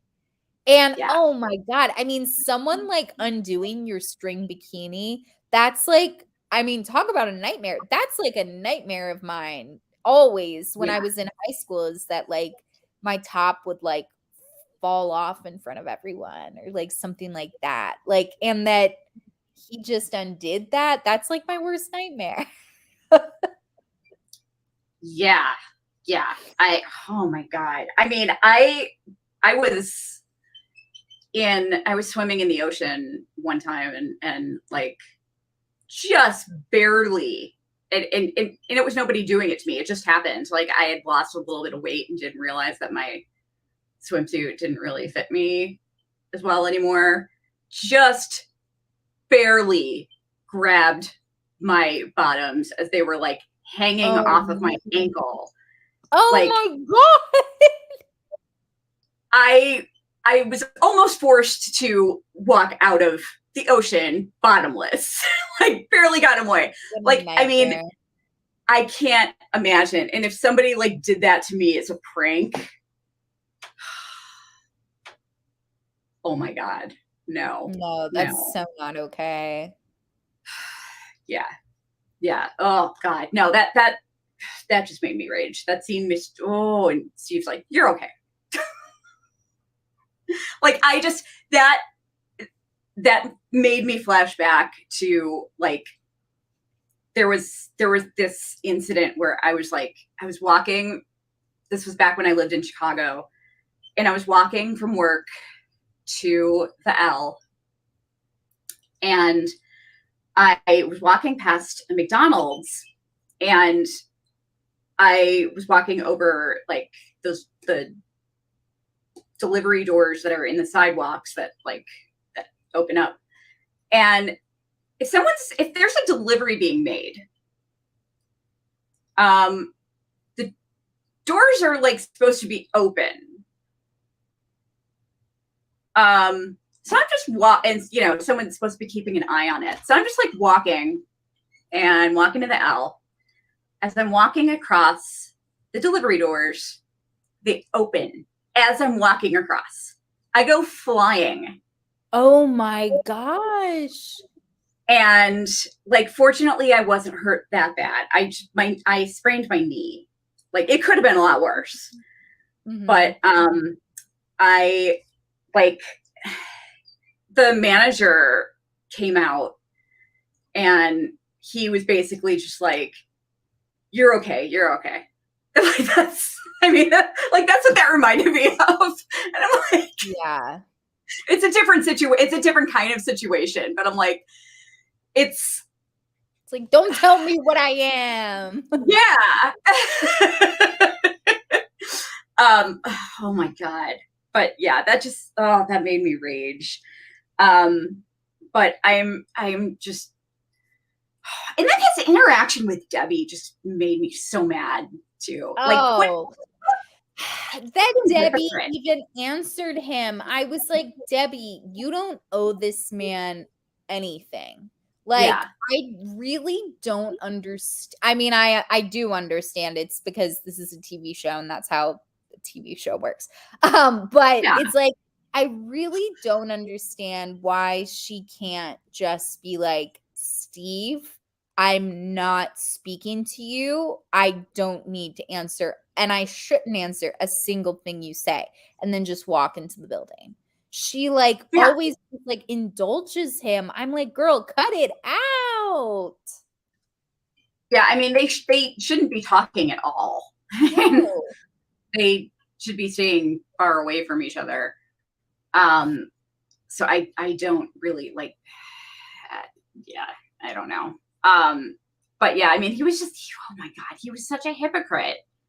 Like, I get it. Your son died. That's awful. I'm not going to pretend like, like I know what that's like or anything, but you can't act like you're above the law and like you're entitled to special treatment above everybody else. Like, He's literally gonna get his own court case, like not that they really would for like a murder, but I mean he could literally like mess up his own case if he doesn't stop like doing his own little like investigating. So oh yeah, just so annoying.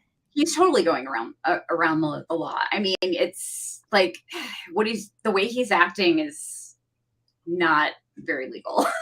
Yeah. Yeah, I mean, there really like,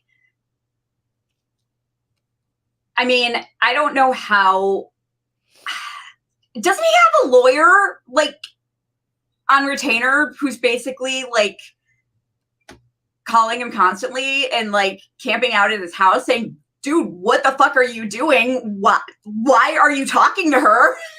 Yeah, it's like I guess he just can't be controlled by literally anyone. Because any lawyer would be like, what the hell are you doing? And also the lawyer would be going with him. You know what I mean? Yeah. Yeah. So I don't know. Oh, also, wait, I'm sorry. We also potentially got an answer to what the blood on the sheets is. Potentially it's Oh, from Luke. yeah. Oh, yeah. Yeah. That was a big one that I forgot about. Which I totally, because I mean, what are the odds, right, that Luke gets shot on those bed sheets and then Isabella miscarries on the bed sheets? At this point, I think I'm wrong. I think it is Luke's blood on the sheet. What blows my mind is that Isabella like told Debbie where to find those sheets. Like, Yeah. Megan threw them out and Isabella got them. And like, does she actually want, like, I'm confused about that. I don't know why Isabella would do that to herself, because I know. she's the one who shot Luke. So why would you, unless she thinks she's gonna like flip the script and Debbie will think Megan did it? But I mean, I think that's like a long shot, you know? Yeah, that's really weird. Like, that almost has me thinking that the writer screwed up somehow, somewhere.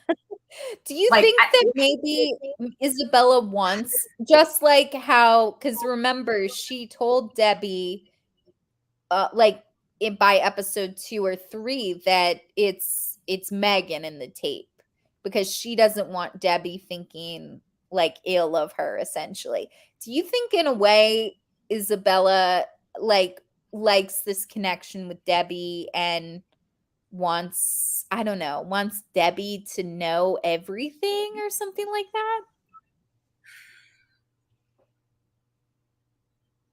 God, I wonder.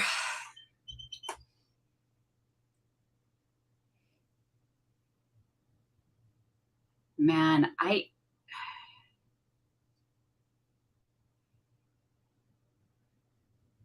I really don't know. I'm very confused now because I honestly like have not been thinking about the sheets like all week, and I don't know why.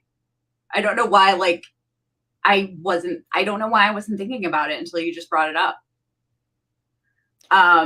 Also the blood puddle, like, okay.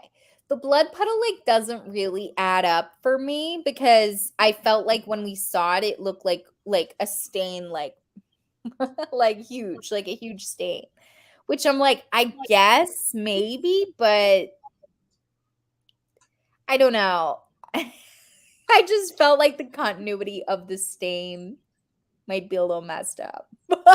Yeah. God, yeah, I don't know. And I'm kind of scared about talking about this now because I'm like, Don't want to say too much. Yeah. yeah, exactly. Because I feel like I'm going into like I feel like I'm starting to bleed my thoughts into episode 9 now, and forgetting that like we're ahead of everybody. Oh, yeah, Claire just brought up Megan cleaning up that blood puddle. Yeah. We haven't, so we get shot in bed. How that blood puddle also looked like, as far as where it was in the house, when we see Megan scrubbing the floor in episode 1, it kind of felt like I mean, maybe it's just my perception is off, but it felt like it's in like the middle of the room, like by the front door. The bed where Luke was tied up felt like more off to the side. So just like, where is that gonna come in?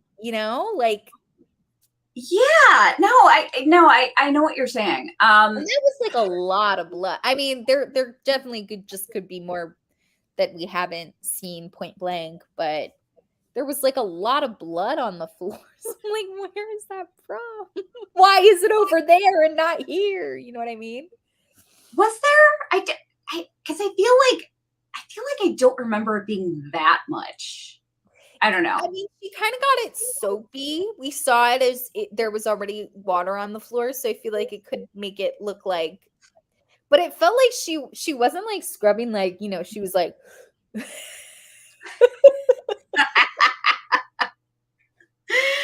Oh my gosh. Yeah, I don't know. Yeah, because it's like, okay, so Isabella, hypothetically, Isabella is the one who shot Luke. Let's say Luke dies from it, or eventually dies from it, or like whatever. You know what I mean? That is what incites his death. Yeah. So then why is Isabella giving Debbie sheets to something where she essentially caused Luke's death? And then also, why is Megan, like, I kind of understand Megan covering up the blood because maybe she didn't, like, it is helping Isabella, but it also helps herself. But it's just, it feels like she's helping Isabella, and then Isabella is trying to sabotage her by giving the shit. You know what I mean? Yeah. It makes sense. That makes sense for sure. I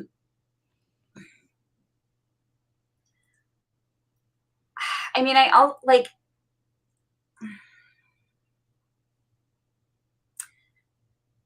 I don't know, man. I'm so confused right now. I don't like these sheets. I don't like these sheets. They're confusing me. They've been confusing me all season. I don't like them. They're really confusing. Those are some confusing sheets. Yeah, I'm never gonna own And floral print. also, if Megan didn't, okay, if the bloody sheets aren't from Megan's miscarriage, then like, when did she miscarry? Did she miscarry? Like, she's not pregnant anymore. It's like, do we really need to know that? Like, no, I guess there are more pressing questions, but I'm like, what happened to the baby? Yeah. Yeah. It's there's a conversation in the next episode too that I'm really interested in seeing people's response to.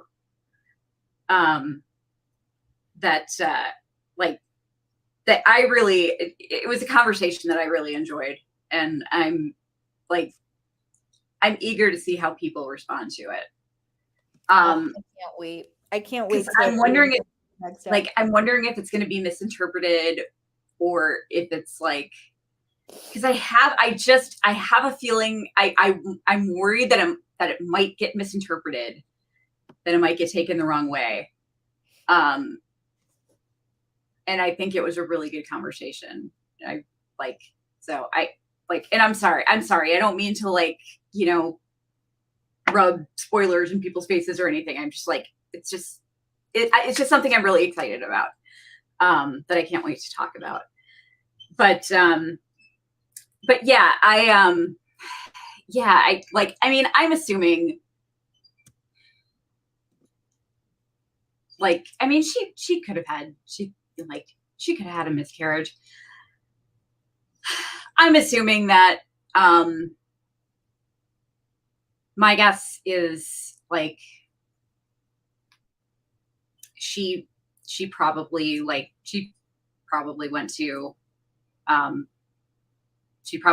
the medical route, Mm-hmm. That's my guess. But I don't even know if we'll ever see that or anything. But I think what I do want, though, is that I either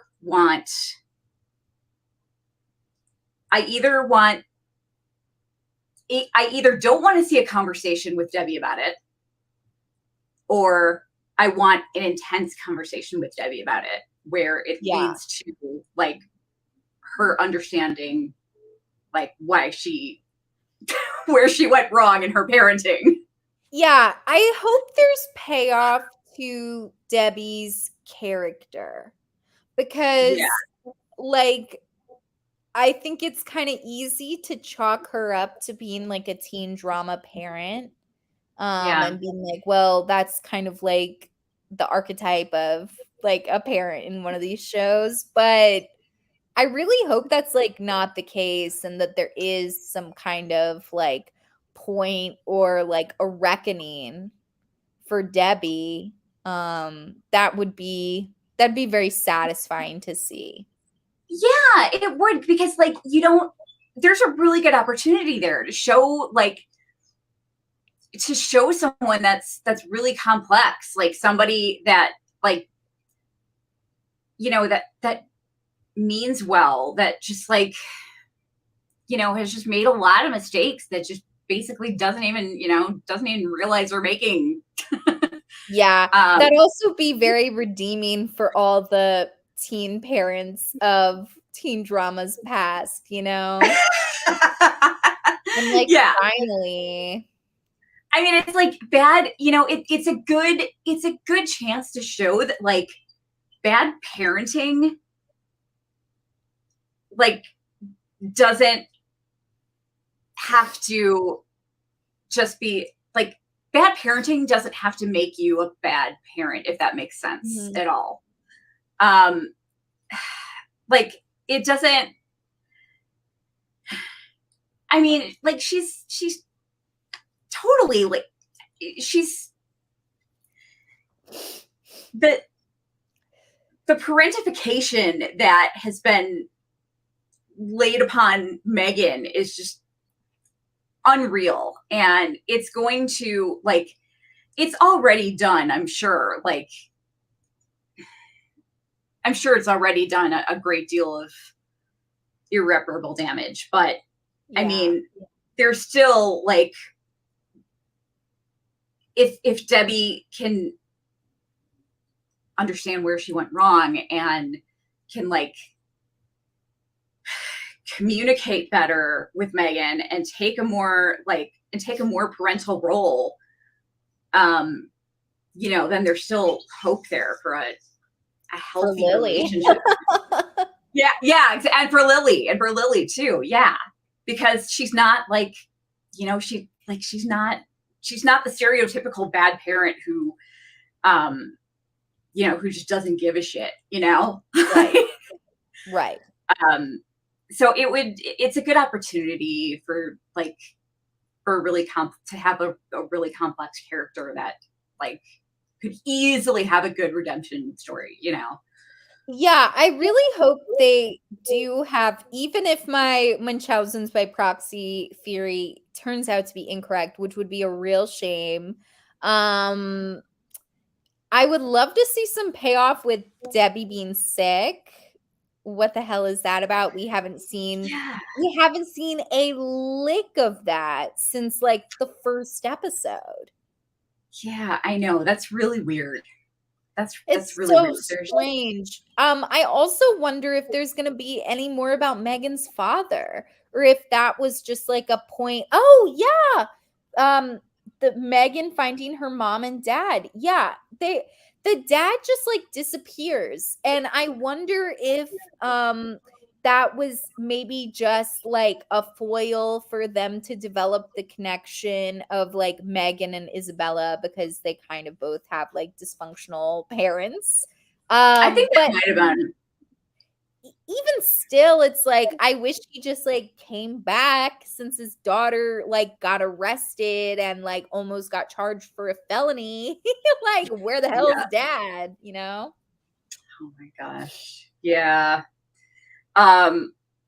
Yeah, it's like I think it's because that was the same episode where they basically like went inside and ate candy and bad European candy. Yeah. I'm really curious about what they were eating, like, and why it was so bad. Yeah, not Cadbury, that's for sure. Like, I don't know. I hear, like, I've always heard a lot of my European friends talk about how awesome salted licorice is, which to an American sounds awful. Because like it just, it's just our licorice is very different. But yeah, anyway, yeah, it was weird. Like I thought for sure we would see Megan's dad again. Yeah. I thought he might be like a guest star. Once they brought him in, I was like, why introduce him? And then, that's how I feel about Trevor too. I'm like, why? It was cool that you guys had him like come. So why, even if it's just his voice on the phone, like, why don't we have them back? Yeah, I would have liked to have seen these people again.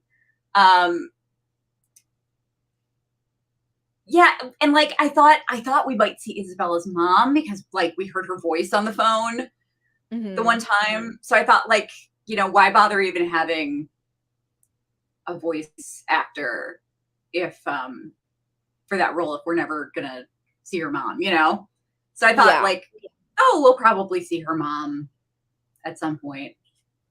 But yeah, I don't know. You think that episode 10 is gonna be like a court case?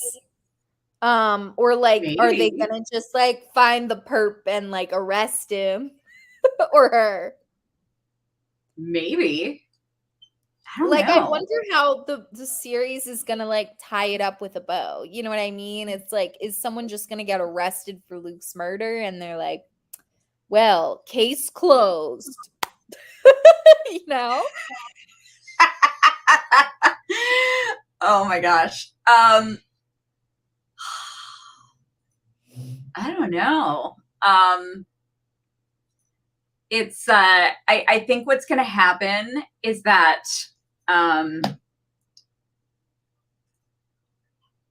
there is going to Amy and Kelly and Parker are going to have a sit down chat with, I think it might be a little too late for Megan. They're going to have a sit down with Debbie and Lily, and Debbie's going to realize all the mistakes she made as a parent. And then the 5 of them are going to get the fuck out of Chatham together. Yeah, I agree. And leave behind all the men and burn the town down. Yes. The 5 of them will go off together and just burn the town down. Yeah. They can raise Lily as a collective, like as a group of women, which I think is probably the best way for Lily to be raised. She can be saved. Yeah. And they'll have like Friday night dance parties, and Amy will teach everybody different choreographed dances every Friday night. Yeah, and Parker can make Jello shots that have no container. Yeah. Where you just hold the Jello loose. Yeah, exactly. And Parker will and Parker can take Lily shopping, and Lily will be so fashionable. Oh yeah, she'll teach her body roll. So funny. Oh my gosh. I love it. That's what I'm looking for. There's something wrong with every man in this town except for Jack. Like literally. And even then, like I said, his response to like his daughter's boyfriend making sex tapes unbeknownst to other girls like about it is not like what I would expect / hope for as a father of Brent's girlfriend. I mean, he was like the only one for a while who was willing to like call out the fact that these were minors. But there was that, and he made a kind of misogynistic comment. And he's shown some fairly problematic behavior. And but I think he might be the best man in Chatham. Sad. There was hope for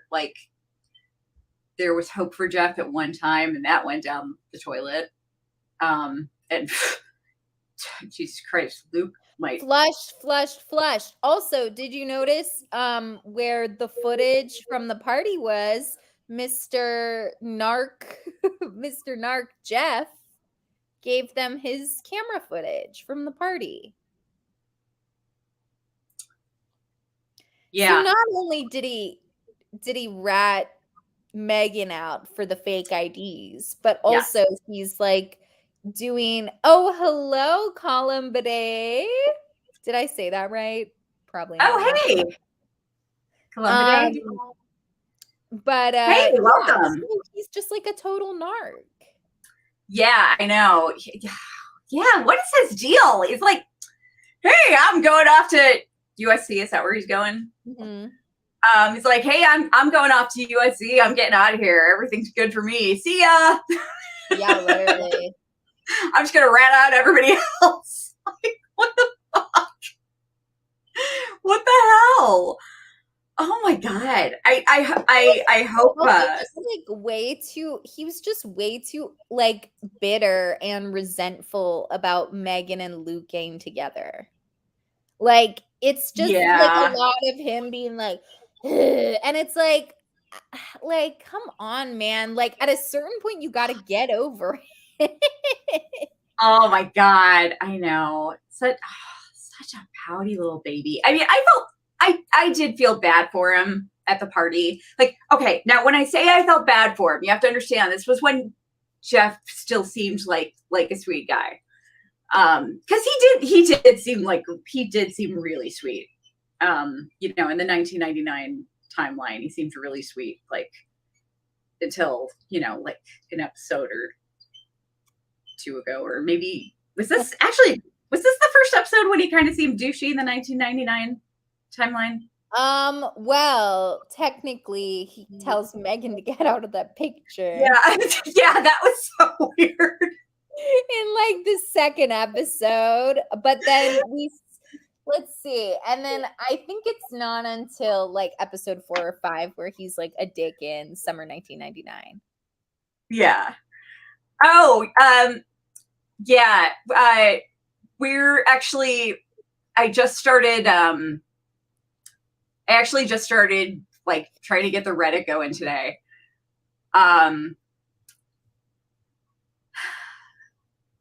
It's it's a task. It's a We're glad task. you're here from Facebook. Thank you for joining us. Yeah, thank you. Yeah, Reddit is like I'm recovering from back surgery right now, so it's like everything's a task right now, but I'm trying to get the Reddit started since like there's not a lot of other stuff I can do. And well Pamela's like busting her ass on TikTok over here. You guys should go follow me on TikTok. I work so hard on the videos. Yes. Yeah, I'm very proud of my TikTok handiwork, and especially my latest video. Whew. Yes. Yeah, I keep meaning to log on to the Antler Queens account and what? Wait, what? I'm sorry, what? Praise for what? Trying to expose Isabella's boobs on the TV show where people have Praise. that. Praise. I would never What? praise that man, except for the real actor. I like him. I like Brayden. He seems He's nice. great. Yeah. And he's doing a great Yeah, job. I love him. He's so yeah. Brayden, the actor, is super cool. He's so he's so like engaged with the fandom and stuff. He's like, and I love that it's so obvious how much kick he gets out of playing a douchebag. Oh my god. Ewy, people shipping Brent and Megan. That's awful. I would never do that to Megan. That's evil. No. Even though, wow, I mean, Megan, just shut that shit down. Like, I'm leaving. I'm not a fan of Megan anymore. I'm leaving Megan in Chatham. But I still wouldn't put her with Brett. Yeah, I don't like Megan definitely is. I think like in the conversation in the cabin, it seems like she's wavering on if she can trust Luke or Isabella. I mean, especially when the gun comes out, it's like, can you find a quicker way for Isabella to lose Megan's trust than her pulling out a gun? Like, it's hard to come back from. So it's like in that way, I do empathize with the position that Megan is in, and also she's pregnant. So like, things are like a little more complicated for her. So I don't know. I don't feel like she's like wronging Isabella in that scene per se. I think she's just in like a hard place. So that's my take on that. Yeah. I like I think she's just scared. I'm not mad at her. I'm not mad at Megan for her behavior in that scene, because I think she was just terrified.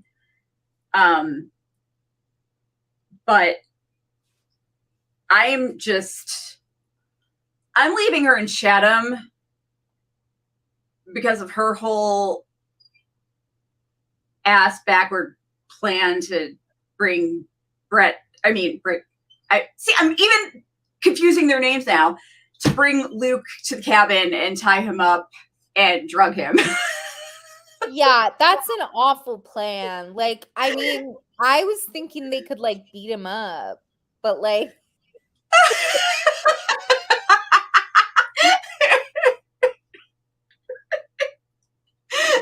yeah, like I mean, because it's like, who doesn't tie up their boyfriends and beat them up and drug them? oh my God. Okay, if Brayden was playing Luke, he would be like too irresistible. It's like you're hot and you'd be like the nice boy next door. It's like, whoa, that's like dangerous.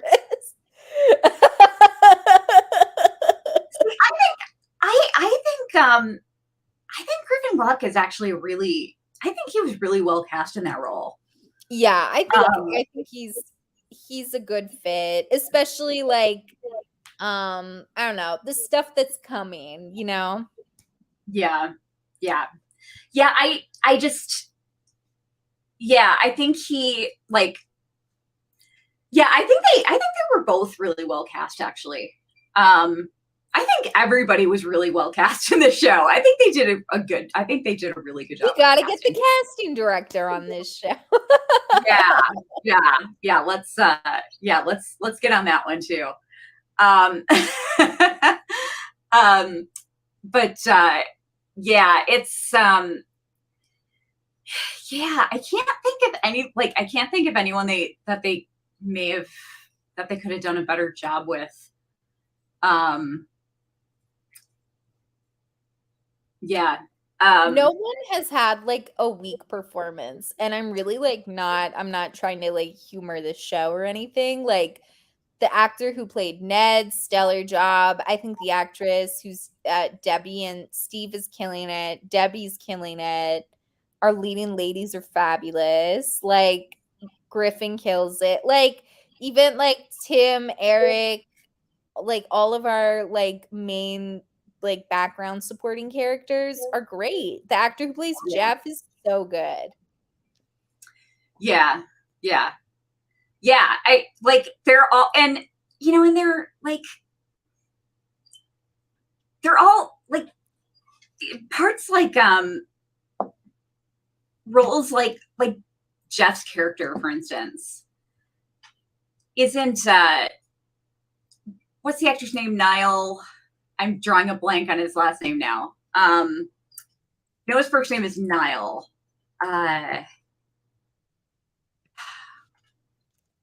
It begins with a B. Damn, I can't, I feel terrible. I'm drawing a blank on his name. Anyway, that's not always like, you tend to look at those roles like Jeff. Niall Bullock. Bullock. Okay, yeah. You look at those roles as like, you can imagine on the surface, you can imagine anybody playing that role, but no, I mean, it's like, you can see the talent there. Like he's good at being charming. But he's also good at, giving you a little like frost. Yeah. like cool breeze, like he's freezing you out, Yeah. He's not like, he's good at being an asshole in a very subtle way without being over the top about it. But like, you see him at Luke's birthday party with Megan, and you're just swooning, how sweet he is. But he's a supporting character, but he still stands out. And oh my God, the actors who are Tim and Eric are so fun. Yeah, oh my God, those guys are hilarious. I mean, they're just, I swear to God, Eric's Robopocalypse line from last week, just his face when he said that, it was just one of the greatest things I've ever seen. I need to make that Yeah, I need to save that image and use that in my add that to my meme collection. That's gonna be one of my new favorite like reactions. So funny. I thought about keeping Eric's worst nightmare as my nickname again this week just because I liked it so much. So good. But yeah, I just think it's a really well done, smart show. Can't believe I don't know what these folks on Reddit are thinking of being like, oh, Brent and Megan. I'm like, ew, like, how can you? And I'm like, God.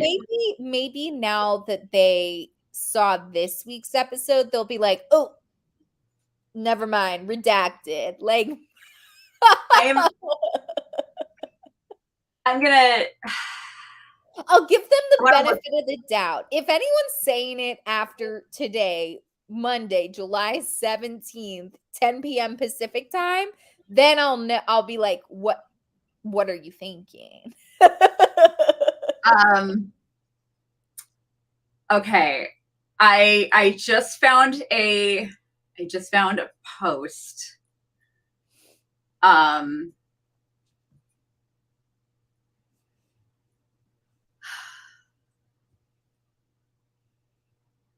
Oh, yeah. Yeah, I'm not gonna read that one.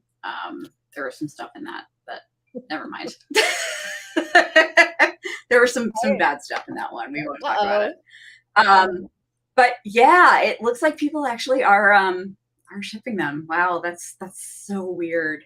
Ew, oh my gosh. Guys, not everyone needs to end up in a romance, okay? I say it needs to end with a tribe of women uniting against the men. Yes. Yeah, it's it's the Cruel Summer Golden Girls. Yeah. Amy, Kelly, Parker, Lily, and Debbie. Yeah, just like a tribe of women raising Lily and like having a good time escaping Chatham.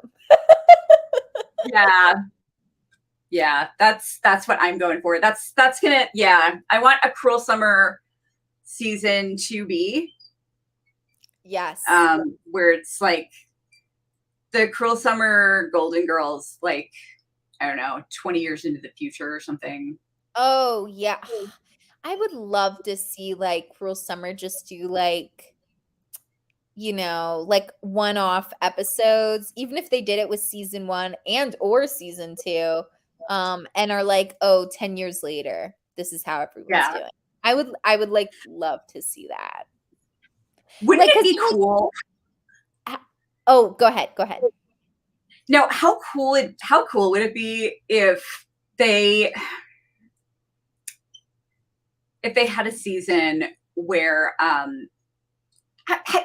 like, I don't mean to where there was like actually where there was like a main character, but how cool would it be if there was like a cameo in a future season from like a past character, like somebody played someone's boss, or somebody played someone's teacher. Oh, yeah. You know, or like even just like someone from season 1. Who was the boy we liked in season 1? The friend, Jeanette's friend, the guy.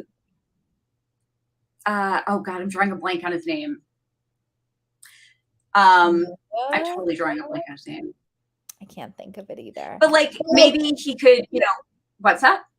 Yeah, just like if he like was coming through town or something, like that'd be very like Freeform.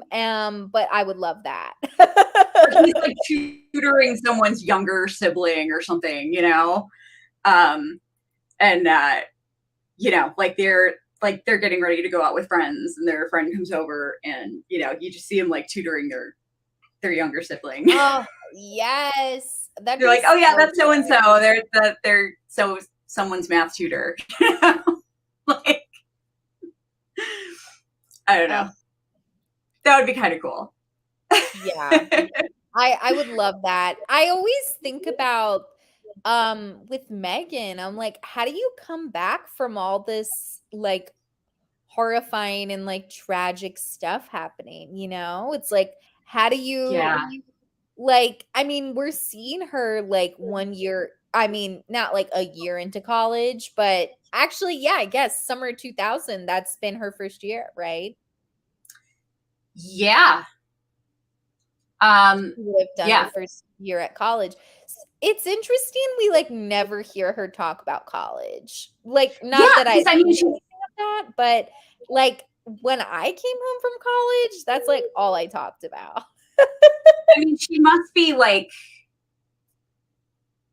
um,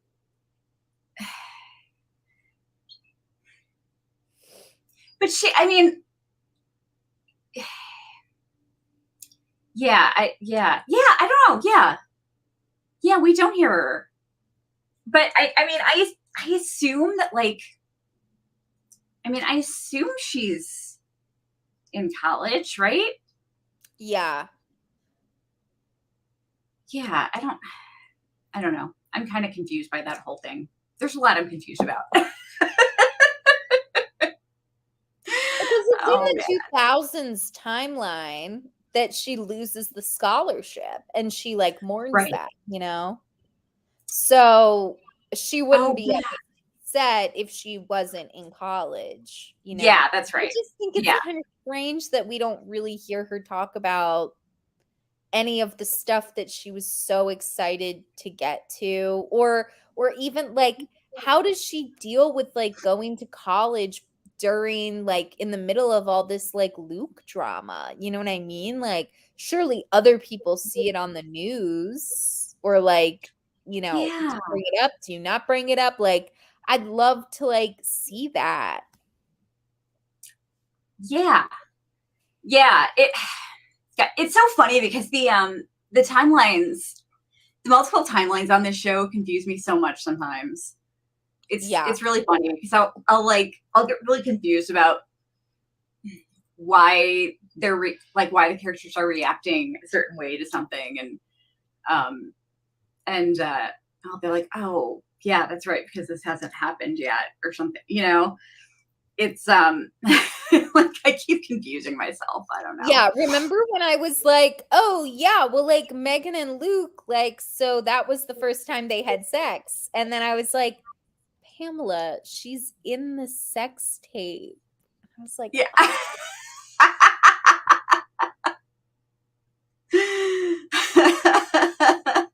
"Anyone home? Oh, Hello?" So annoying. oh God, that damn sex tape.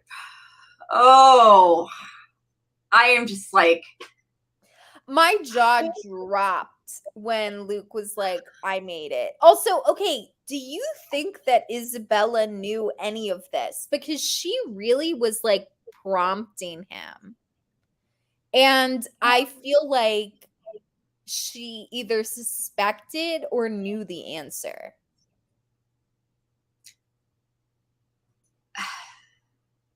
you think that she knew that Luke made the tape? I think she either like just suspected it or could have known. Like I just felt like Megan is like asking him. He'll be like, "I don't know, I don't know." And then Isabella's the one that would come in even harder and be like, "Yes, answer. Like tell us more stuff you did wrong." You know what I mean? Yeah. Um, God, man, Claire I said, don't "I feel know. like she did too." I'm like, "Ooh." Yeah, I don't know. Like, because I don't like, I mean, yeah, Yeah, she yeah, is that's good at true. reading people. I'm sure, I'm sure she wouldn't say any, I'm sure she wouldn't even think about saying anything because, like, she wouldn't, she knows how that would turn out it wouldn't be good for anybody, you know? Like if she just said, hey, I think Luke might have made the tape, Megan would be like, fuck Yeah, you. that's never gonna go off well. Yeah. Unfortunately. But God, yeah. I don't know, man. Like, I don't know. I feel like she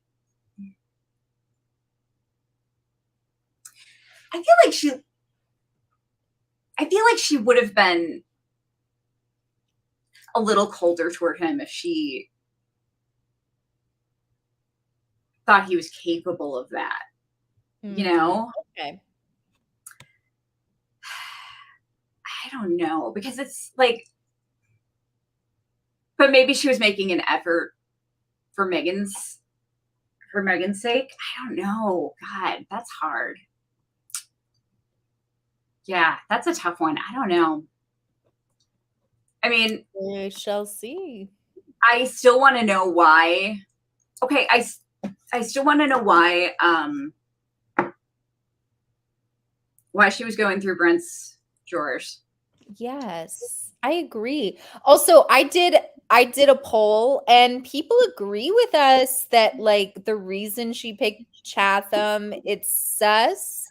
And I don't know that we're gonna like maybe in episode 10 we're gonna get like a real answer to it, but like I don't know that we are anymore. And I'm like, you mean this girl who's traveled all across the world, like literally just spun a globe, put her finger down, and like looks up Chatham and is like, I like the flag, I'm going here. Yeah. No, I don't like it. I don't like it, man. I want everything to go back to Brent. I just want everything to go back to Brent so badly. I still think it might. I still like the show has not doled out everything, you know, and I think that we're gonna see a new face. I feel like it's gonna be either Steve, Ned, or Brent. And the one of the three is gonna like, okay, this is I suspect it's gonna be Brent. I think that Ned is being red herring, giant red herring, and all of the like I'm protective of Megan stuff is also kind of like setting up that red herring. And I think that he might even find Luke and like help him. And then maybe I'm sticking to what we've talked about, where like then Brent comes up, there's some kind of disagreement he doesn't understand, and kind of inadvertently there's a firework, maybe. And it inadvertently like causes Luke to die. So that's kind of like still what the theory I'm holding strong to. I guess it could be Steve. Like, he doesn't really like his son very much. If it was like him, I would not be happy with an ending that was like Steve's like, actually, you know what? I wanted my youngest son dead. I didn't like him very much. I'd be a little crazy. But I don't think it's gonna be Jeff. I don't think that'd be satisfying. I feel like it's gonna be. That's why I think it's got to be Brent. I think Brent is going to have a hand in Luke's death. Yeah, I agree. And you know, it's like, I'm sticking to that same theory. It's like, it's Brent and Ned, total misunderstanding leading to an accident. One of them is trying to help Luke. The other one thinks they're trying to hurt Luke.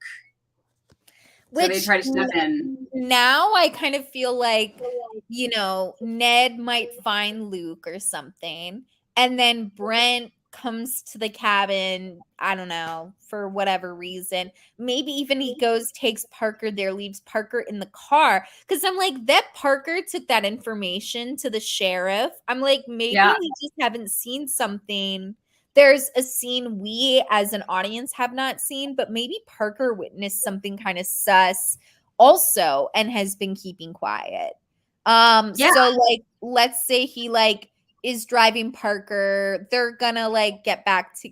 Oh wait, yeah, no, they're not together anymore, right? Or no, they Right. are in the winter timeline. They broke up this episode in the 1999 timeline. In the summer. Oh yeah. Okay. So Yeah. they're they're done. Okay, cool. Time is so weird. So okay, so maybe they're getting back together. He drives up to the cabin, pulls up, sees Luke with Ned. He's like, get off of my brother. Yeah. And like Luke literally, I don't know, maybe Luke literally just fucking falls into the lake. That's possible. By the way, guys, we don't know any of this. Like, I know that, we have said that we've seen episode 9.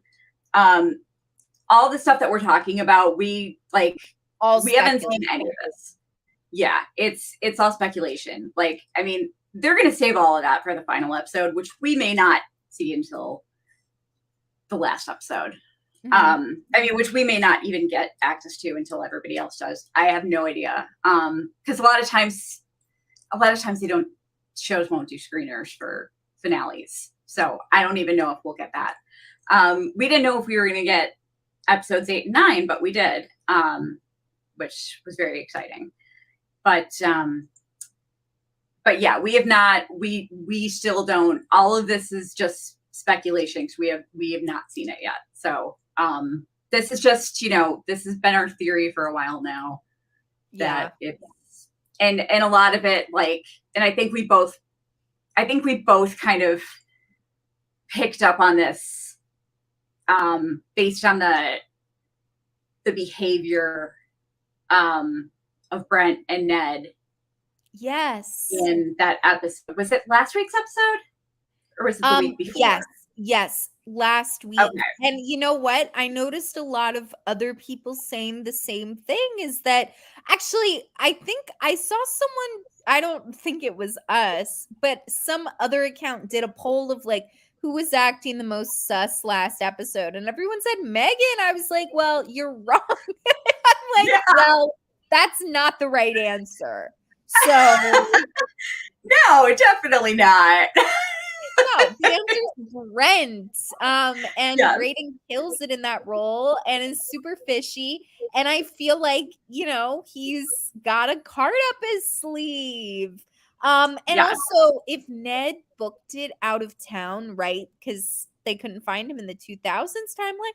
Maybe he is afraid, and that's what this correspondence between Megan and Ned, where she's kind of like freaking out, like maybe that's like part of it, is he's like, oh, like I was just trying to help your boyfriend Luke, and I mean, like,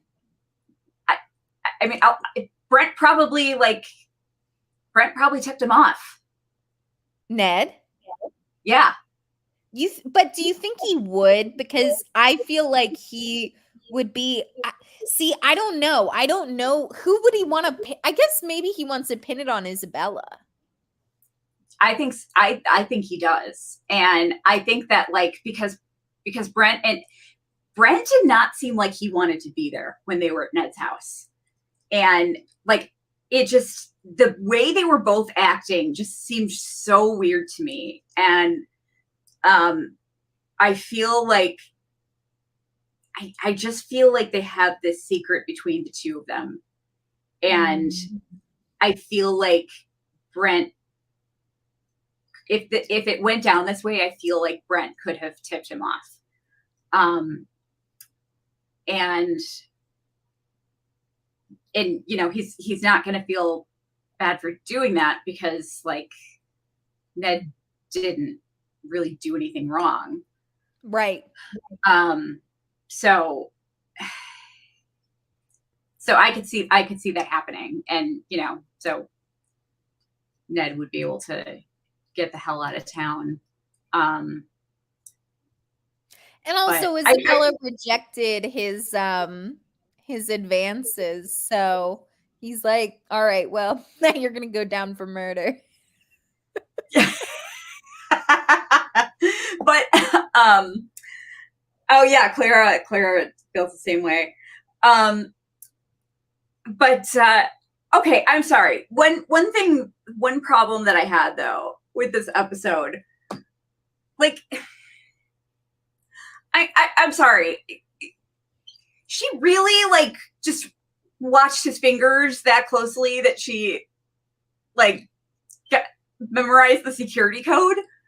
Oh my God. I'm like, I guess like nosy girl watching the keypad move. But I was like, and also I just feel like he's the type of guy, you know how sometimes people enter codes and they're like, I feel like he's so paranoid. He'd be like, that's what I feel too. I feel that way too. I feel like like I totally feel like he would be like that. I mean, even though he trusts her or whatever, I don't know. That just seems weird. So funny. She seems very proud of herself. Oh my God. And that Jack is already like just in the house. That was so funny. So I wonder if she's gonna catch a charge for breaking and entering. Then I mean, oh God, pretty much, I guess. Oh, also wait, one cut that I thought was so funny is Megan and Luke are having a conversation about their parents dating, and Megan's like, what do you think would happen if they broke up? And he's like, well, that would be bad, that would be ugly. And then it's a cut to them in the police station in the 2000s timeline. It's just like, so it's like just such a hard cut. It was so funny. Oh my God. Oh. I was like, good one, editor. Like, you told a joke and it was very funny. Yes. Oh, Lord. Man. This is why you don't date your coworkers, people. Listen. Like, okay, first of all, she knows better. She's known this man for like, I don't know how many. Megan's whole life. Yeah, at least Megan's whole life. Maybe he was different, when his wife was alive. I don't know. I don't think so.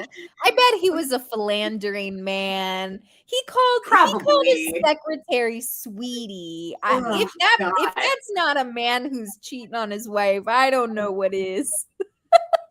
Oh. Yeah, Debbie, among all your other problems, you got to do something about your taste in men. Seriously. Oh God, Debbie needs Parker needs to teach Debbie a crash course on like how to leave a guy in 10 days style. Yeah. Oh my God. Like, yeah. Don't be don't be like like poor Mrs. Chambers had to die in order to get away. Yeah. Like, God. Yeah, don't be like Mrs. Chambers, like just cut and run. And not as dramatically as Megan did. That's no good. So funny. Do it the smart way, like do it the smart way, like Parker did. Parker's basically Parker's kind of perfect. She's kind of like my favorite character at this point, I think. He did narc on Megan and Isabella to her dad, which is not cool of her, but Yeah. it's also her dad, so like, what are you gonna do? That's true. Can't blame her yeah. dad on that one. That does kind of suck though, like just to narc on someone because of something you overheard is kind of weird. Like, I don't know. Like, if something was serious enough, I might like, if something was that serious, I might narc if I found evidence. But I don't know, something I overheard. Yeah, I don't. Overheard in your house where you're keeping a witness. That's also the sheriff's house. Like, it's just the whole setup. Like, I mean, the scenes that aren't in there that I would love to see of like Isabella and like Sheriff Jack and like Parker just like sitting down to dinner. Oh my gosh. Yeah. It's like so funny. I know. Yeah, that would be. Yeah, I would. Yeah, I would like to see more of that too. But yeah, like, congratulations, Jack. You get the most decent Chatham man of in, the year. the most decent man in he's got to be married, I would assume, because otherwise, like, I would imagine that the women in Chatham would just be constantly like following him around, like just a constant trail. Oh, like, for sure. Like, beating down his door every like Debbie, come on. Like, going after Steve, it could make your daughter's life a lot easier if your boyfriend was the sheriff right now. Yeah, exactly. But I mean, literally, there's nobody else. Yeah, no, that's it. That's your only option. And he's still not great. I mean, he's still not great, but there's literally nobody else. And she doesn't seem to have any friends. Mm-mm. So that doesn't say a lot. That's telling, like, we haven't seen a lot of adult women in Chatham. No. So I think actually maybe maybe they all get out of there early enough. Yeah, I was gonna say, or like the men just like suck the life out of all the women in town. Yeah, your camera's been moving with you. Yeah, I haven't.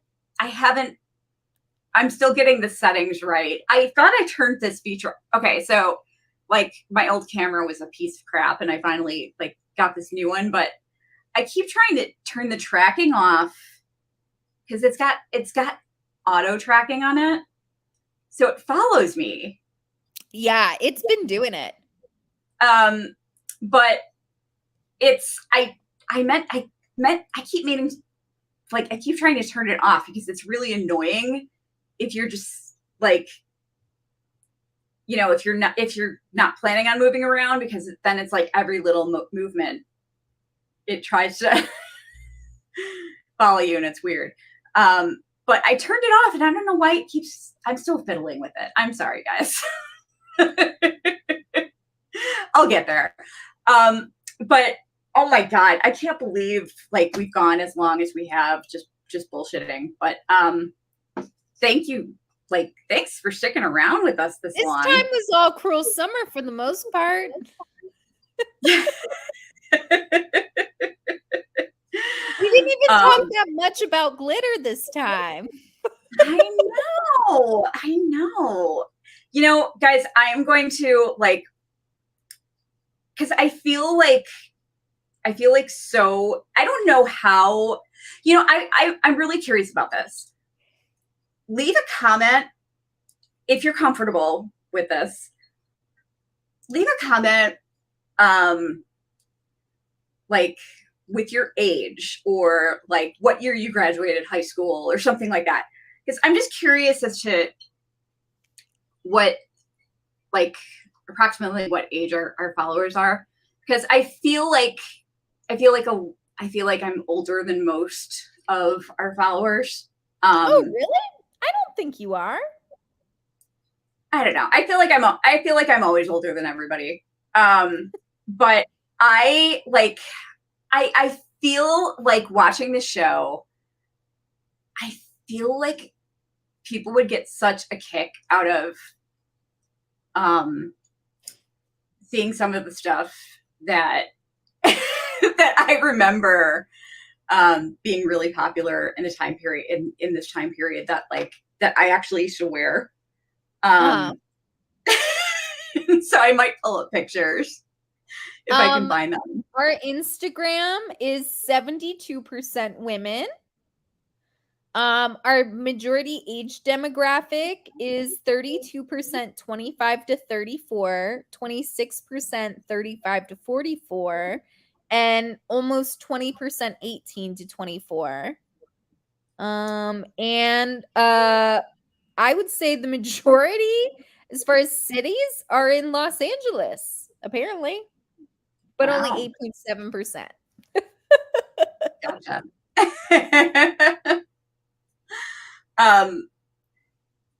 But yeah, I'm thinking about some of the crazy fashions that were, guys, it's nuts how much, like,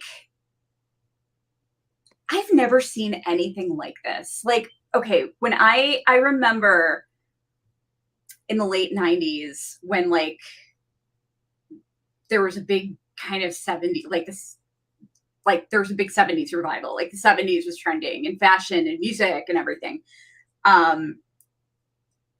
Like granted, I don't remember anything about the 70s because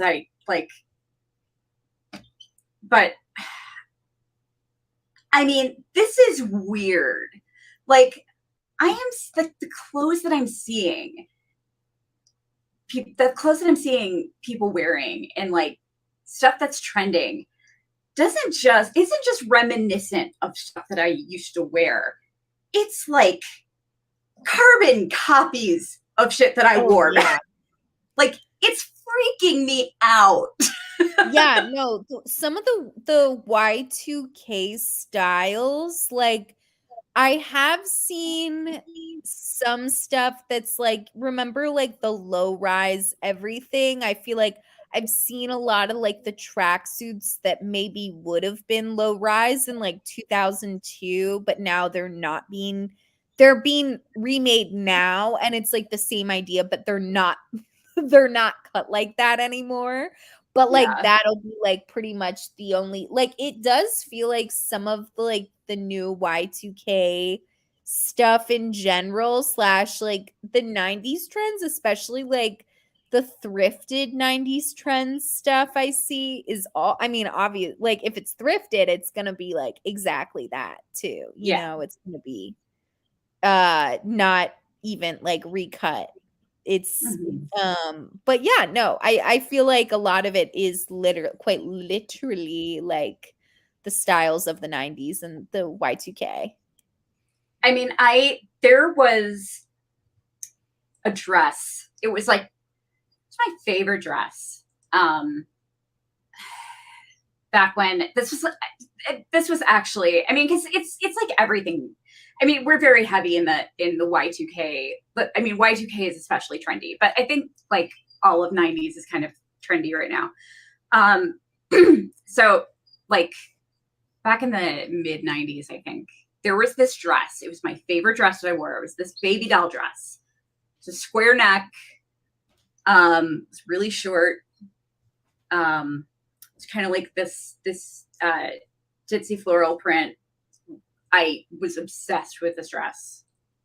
The exact same dress. I saw the exact same thing on Amazon, but it was a top. But I mean, it was the same exact thing. Same exact thing. And I'm seeing a lot. And I used to wear that dress with like black leggings with the lace on the bottoms, because those were so popular back then. And like, those are back now. Slouch socks are back now, which I never thought would come back. Oh, yeah. Like, oh my God, that's all I ever wore one time in my life. Like, it blows my mind. Like, it's crazy. I'm just gobsmacked. I'm just really happy that we can sparkle again. Because I miss looking like a disco ball. I'm not going to overdo it like I did then. I'm a little old for that now. But yeah, I miss, yeah, I miss looking like I'm from outer space.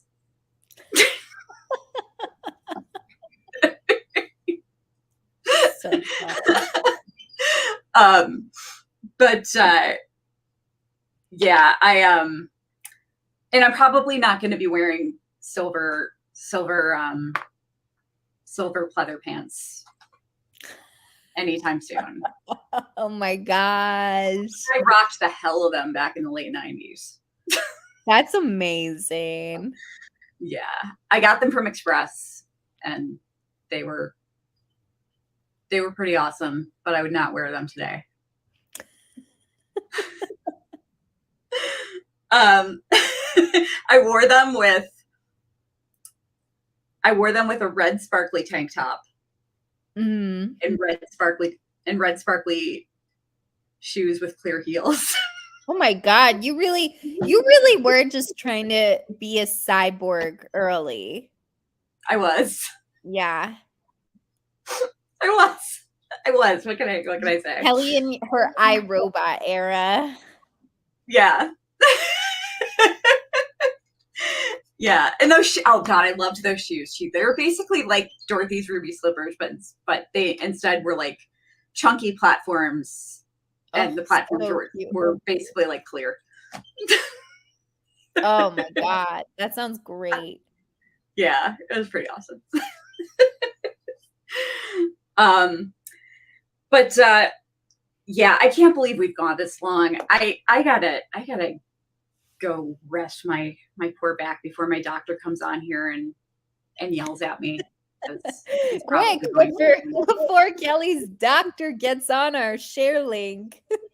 Yeah, he's gonna yell at me. He's gonna have some really like some name I would never suspect.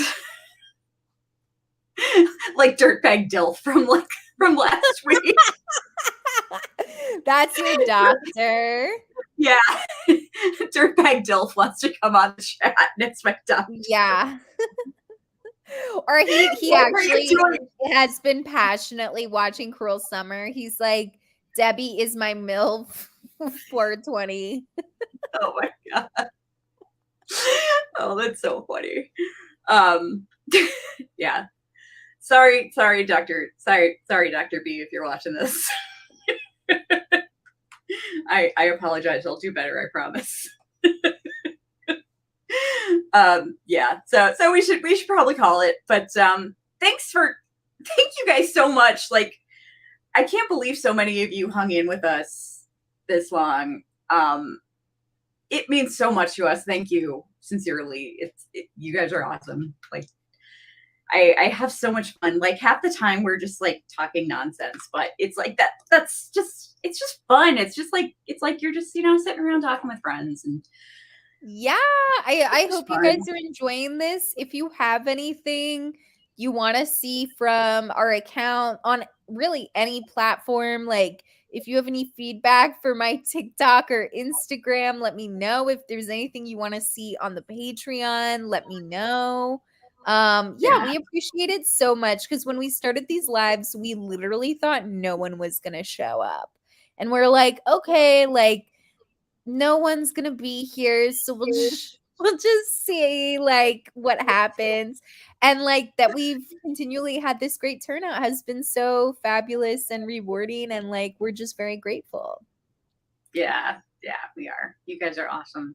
So, and please share our content. And so we can try to, get some sponsors and all that jazz. So we can, so we don't have to rely on Google to pay us since we're currently demonetized. Stupid Google. Please help me quit my day job. Please, please. Our damn bosses won't pay us. All right, guys. Well, we will catch you next week. And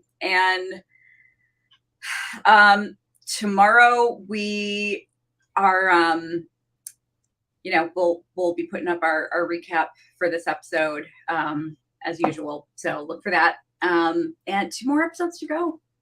So, wait, Woo-hoo. 3 more. Well, we're talking about this now. So this is, 2 more. So 2 more after this. And remember, we're doing season 1 after this one. But in between seasons, though, we're going to do a proper Yellow Jackets season 2 finale episode, since we didn't get to do that before my surgery. So, so look for that. Lots of stuff coming up. So we'll talk to you guys later. Bye. Thanks, guys. See you later.